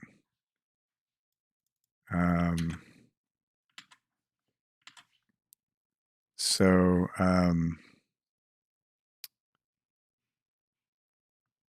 what was I saying? Blar. Oh yeah. So I try to cook up a mode that would be fun for me to watch. As a stream viewer, right? Something that would be exciting. And then I cast it out in the void and see if anyone streams it. So like when I release a new game mode and people are streaming it, I'm just like, that's like all I do is just watch people stream. Anyone anyone who's running it, because it's like I get to watch them debug it and QA it in a way, and like I can think about game balance, especially when Xmall is running Saga. Saga has so many small changes to the game, and they're all very intentional and they're all very like incremental. And it was just a product of him watching. So I'd like throw it out there. People would run Saga. Him and Rusty were playing a lot of Saga, and I'd watch all their streams and I'd make mental notes as to what to change. All right, that needs to go from a hex code into apparently floating point, unless the color constructor has an integer setter. It doesn't. All right, so I'm going to be lazy and I am just going to convert this like this. Float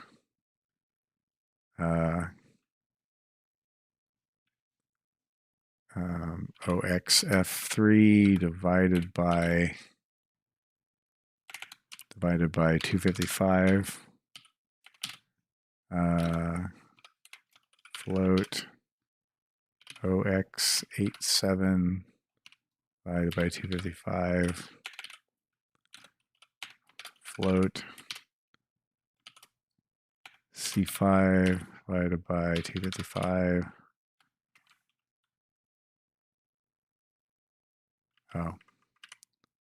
So I'm just going to let the compiler do it for me so I don't have to worry about it. Something like that. All right, so that should give me a pink charm bar. I think it's too close to, where do I set the position down here? I think it's too close. I'm going to drop it. I'm going to drop it like 5 pixels. Maybe that's too much.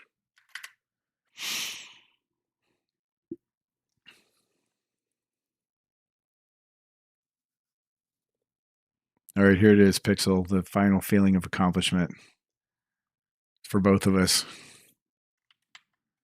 Good to end a stream victorious. Well, I didn't get nearly to the stuff that I wanted to do, but I'm going to give a brief sneak peek at where my thoughts are going forward, and then I'll call it.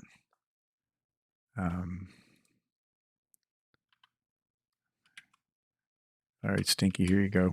Bing. There it is. Pink health bar. It's glorious. Yeah, 5 pixels might be too much. I don't know. It's aesthetically offending me, but maybe I'll experiment. Maybe it should be directly under that one, like docked next to it, or maybe far above it. I don't know. We're going to let this tick down and disappear, and then I'm going to check my code into GitHub. Oh, the anticipation.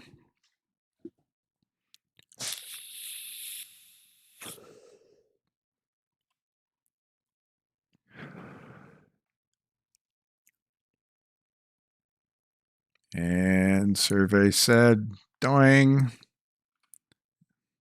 Where you going, buddy? A little traumatized by that whole thing. It's like, losing your mind for 60 seconds and not knowing what's going on. Cool. Well, that works. Let's check that into GitHub. Charm bar. There. Condensed 3 hours of work into 2 words. All right. So the code is saved for posterity so that in the after times when they recover the servers and they absolutely positively have to have Valheim Trophy Hunt source code to reboot society, it will be there, archived in the cloud, safely in a shipping container buried under a cement block somewhere in Kansas or God knows. Yeah, so the other bit was, oh God, my eyes.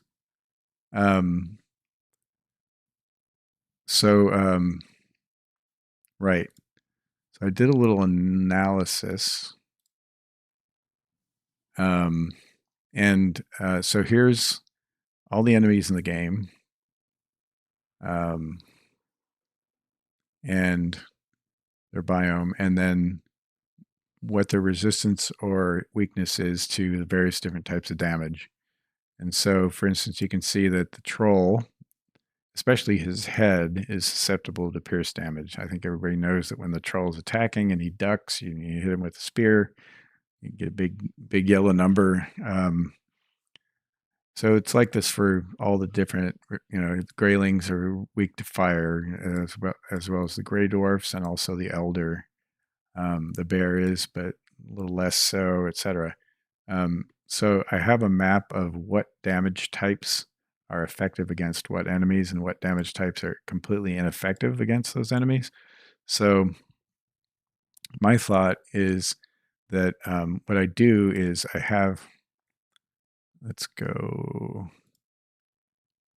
bigger.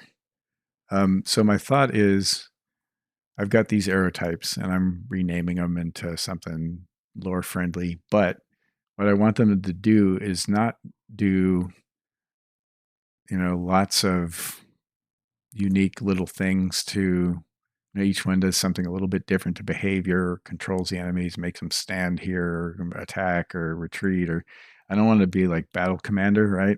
Because you'd need to have a lot of HUD icons for that. So my current thinking, and this was on the drive home today, is that each of these arrows charms, and then it applies a damage absorption. So in other words, it takes the base health of whatever the critter is, and it adds twice that much, in this case for the wood arrow, twice that much HP as a damage shield that you have to burn through before the health bar starts ticking down. I may change it to be total health, but this seemed to make sense. Because if you see your dudes taking any damage at all, you should probably reapply. And then it doubles their damage output. So you charm rather than having them move fast after charm breaks. Okay, I'm getting ahead of myself. So anyway, the wood would also double his damage output. So 2x to all the damage he does to an enemy. And that's just straight damage. It has no type.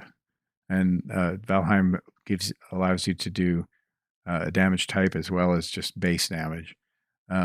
So bonus damage. Okay, right. So then all the other arrows that you get are upgrades of that. And they're basically take that same idea and then increase the multiplier until you're firing 8x charred arrows that both give your charred arrow target 8 times the health effectively, a little bit more, and then 8x damage output. But they all additionally add a damage type, and this is kind of a very Valheim thing. Although they tend to nerf the base damage when they add an additional damage type, I'm just going to add this damage type on top. So flint arrows do pierce damage. Kind of makes sense to me. 1.x times the normal damage of that creature. So they're doing 2.5 times their damage in standard damage plus 1.5 in pierce damage. Then, fire arrows do fire damage, additional fire damage. Blunt, bronze does blunt. Seems like bronze doing blunt makes sense to me for some reason, so I'm going to try that. Poison does poison. Iron does slash. I'm also, while I'm like picking these things, I'm thinking about where in the excuse me, where in the game progression are you getting iron and can make an iron arrow? And what are you fighting, right? So you get iron in the swamp. So where is slash damage useful? Well, it's handy in the mountains, and so is fire. So you'll have both of those at that point. And frost damage from frost arrows. Obsidian arrows are slash damage as well because obsidian super sharp, sharper than iron. And that's just a big upgrade for that. That would make no use. I mean, that would mean the iron arrows are no longer useful once you have obsidian. But I don't know. I'm not crazy about basically just dropping this one out. So I'm not sure if that's what I want to do. Then silver arrows do spirit damage, makes sense, right? Needle arrows do pierce damage, also makes sense, but that I don't have a problem replacing the flint arrow because that's that's like an early game thing. This one may not be great. I may want obsidian to do something else. And then carapace arrows do blunt damage. It's a big upgrade to the bronze, and that kind of made sense to me. And then charred arrows do lightning damage, where lightning damage starts to matter in the ashlands, and you're able to touch charred wood. And then in terms of like what ingredients to make these things, I want to make them easier to make than they currently are. So probably a wood, maybe a higher level wood, maybe more wood, or maybe one item that's like, iron ore would be enough to unlock iron arrow, or yeah, I'm not sure. A piece of obsidian, some ooze, bronze ore, or bar. Yeah, undecided, but I'm trying to work this out on a. Oh, nice. I just read chat.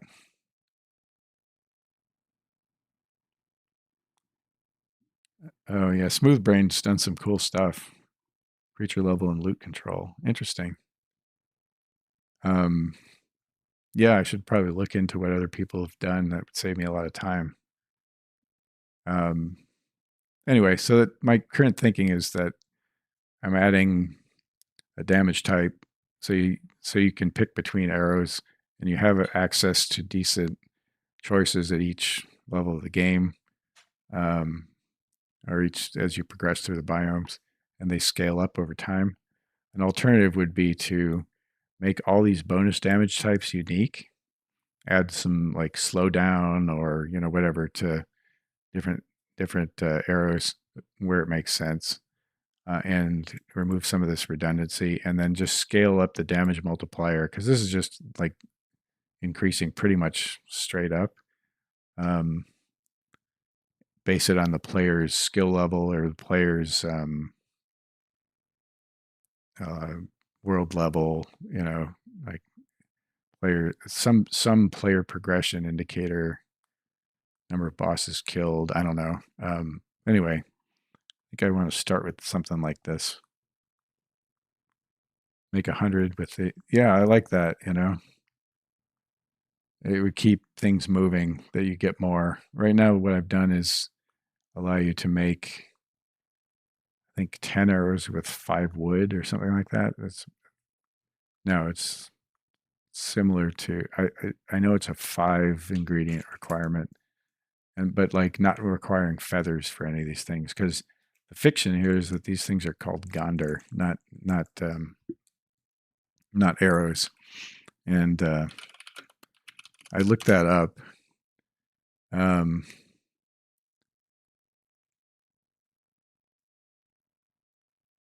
Right. So one of the one of the translations of the Norse word Gondar is it's like a magical staff, a sorcery, a projectile, something that's either visible or invisible that transmits magic over distance. It's such a cool word, and so in the game I want to call these wood Gondar, obsidian Gondar, whatever. Although I think I'm using glass Gondar instead of obsidian, but um, so that's the fiction, is that these are magical arrows that are imbued with power that you can use to affect spells on things. Um, yeah, so cool. Um, feeling a little parched, feeling a little tired, feeling very grateful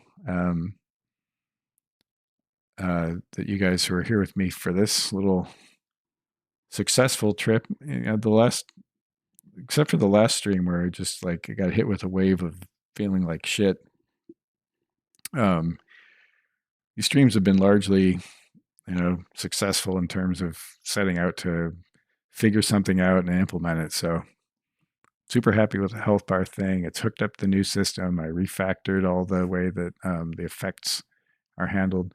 The next thing to do is to dig into these guys, the special, what do you call them, status effects for each thing. Get the timer hooked up, the health bar hooked up to that, the charm bar hooked up to that, and get the arrows all behaving. And that seems pretty straightforward. And then I got to play test it and see what it's like. Get those numbers like approximated, because someone was pointing out that in a pacifist queen fight, since you're in a building with pretty squishy enemies, squishy, like anything you can charm in there is either like a baby bug or just a seeker, that they would take forever to kill the queen, if at all, and the queen would just completely trounce anything that you charmed. And that's absolutely right.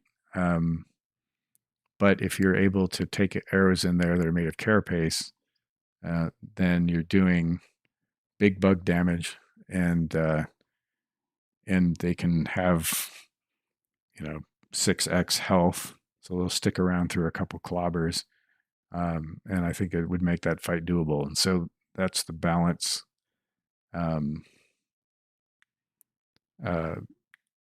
that we have to play with. Let's see. Hold on. I'm going to catch up on chat. You would need to acquire the ingredients and not touch them. Not just touch them. Yeah.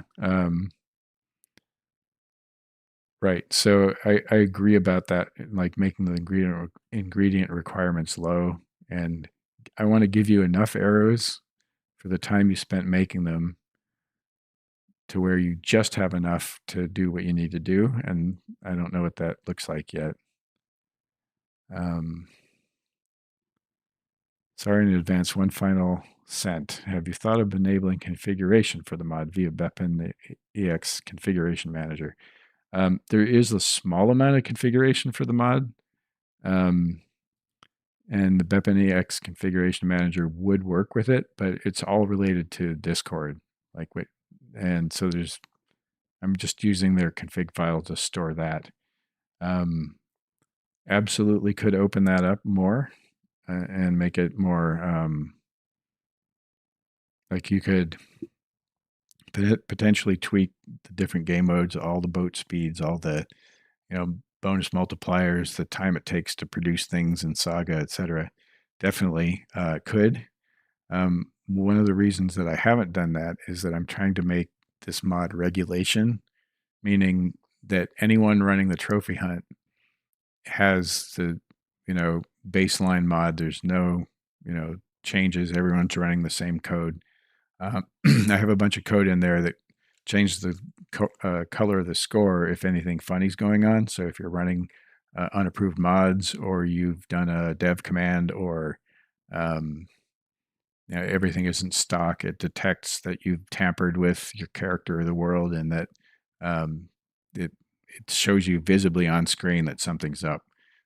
Because the competition being such as it is, I want everybody to be running regulation equipment, right? Um, so I have thought about it, and it might be fun for. Um, oh, okay, yeah, yeah, I see. So that's our visual configuration. There's a little bit of stuff in there, like trophy scale and spacing. There are commands for that already. Let me go to the README. I'll show you. I did add that early on. I don't know how well it works anymore, but where is it? Big long wall of text document. All right, so I don't have anything for show path, but there is trophy scale, which, if you use a number greater than 1.0, you can make them really big. You can make them ridiculously large. Trophy spacing, score scale, and you can hide and show the trophies. So here I'll demonstrate real quick before I. Oh, I see. Right. Okay. Yeah. I could potentially make those sticky. I could also make them be remembered. Their settings be remembered.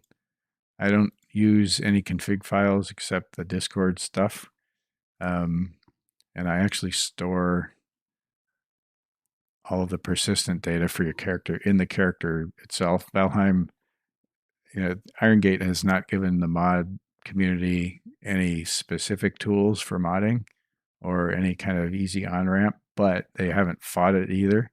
And so it's easy to, um, publicize the DLL so I can access everything. And um, they don't try to hide anything by, scrambling the code names in the code. And, and they give you this wad of data as a mod user, that you can just store a big blob of data into the character file, and they don't care what it is. You can just put anything in there, and so I use that to store some things about the character. So that's cool. But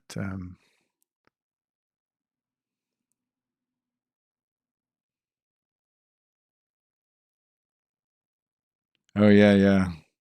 There's didn't I do that? Something like that. I would make a mod just with that, the skull and the death count. Yeah, totally.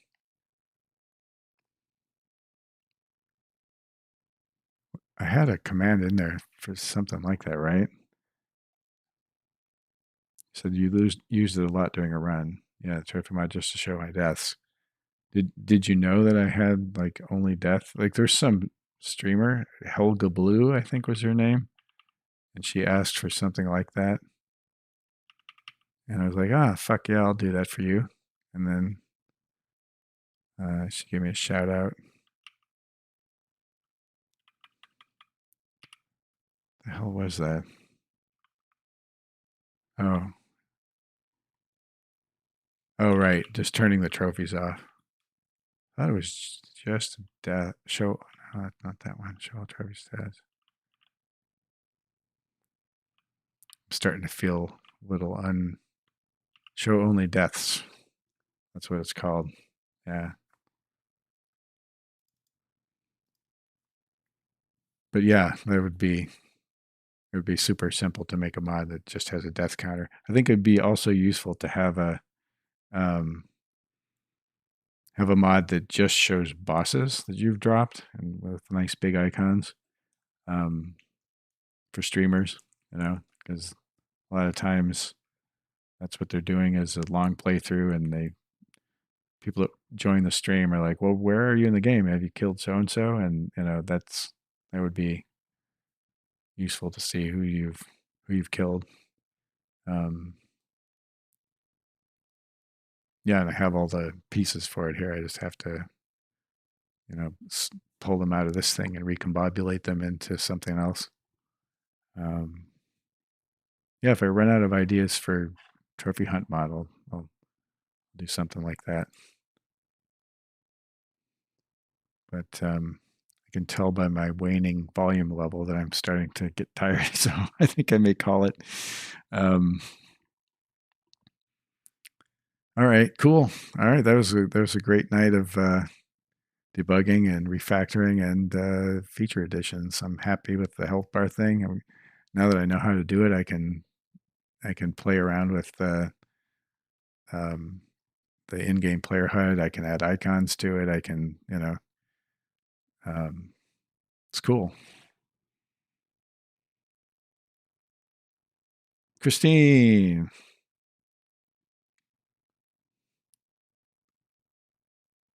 Thank you, Christine. It's nothing, man.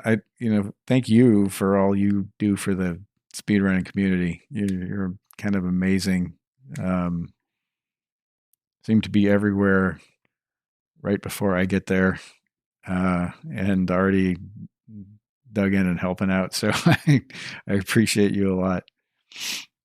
Yeah, you too. Thanks. Have a good evening too. The rest of my evening will be closing my eyes. Probably going to put on a Terry Pratchett audiobook and try to drift away to sleep. If you guys aren't familiar with Terry Pratchett, he's brilliant. Sir Terry Pratchett. He was knighted in the Discworld books. They're funny, incredible social commentary, very incisive, and great characters, and just so playful. And I can't recommend the audiobooks highly enough. Penguin has re-released them with really, really good narrators, and they have Bill Nye reads all the footnotes, and John, God, what's his name?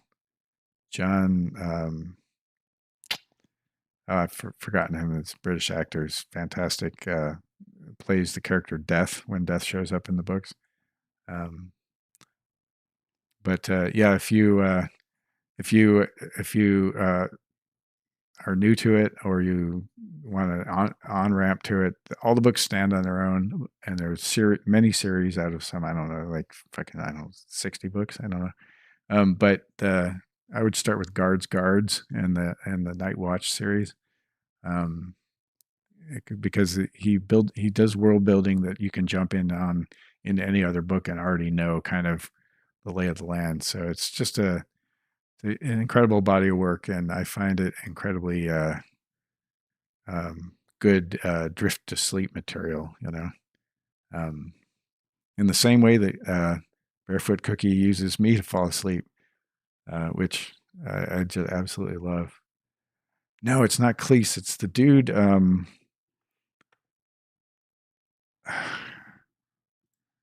What's his name? He's hilarious, comic actor, but also a serious actor. I have to Google this. Peter Serafinowicz. I don't know why I thought his name was John. Peter Serafinowicz plays Death. He's got this great, deep, rumbly voice where he's like, "Yes, I am here." He does the Death. Terry Pratchett writes Death in all caps, and Peter Serafinowicz's voice is just perfect for that. So anyway, John as in Peter. Well, thanks for popping in at the end of the. It really pleases me to see you in my stream, Christine. So thanks for saying hi. Groovy guys. Another day of nerdery. Valheimian nerdery. The nerdery is high. Oh, wait, now I realize I'm streaming and I'm looking at my personal email. I'm a real streamer. Look at me, my big pants and everything. Oh, thank you for this, Pixel. I'm going to have a look at that off stream. Okay. I'm all talked out. I'm all programmed out. Good day. You guys rock. You guys made my day. So I will catch you on the next one, and it'll be sooner than probably anybody wants. So Everybody have a great night and be safe and stay healthy, you guys. Be kind to each other. I love you all. And I am signing off.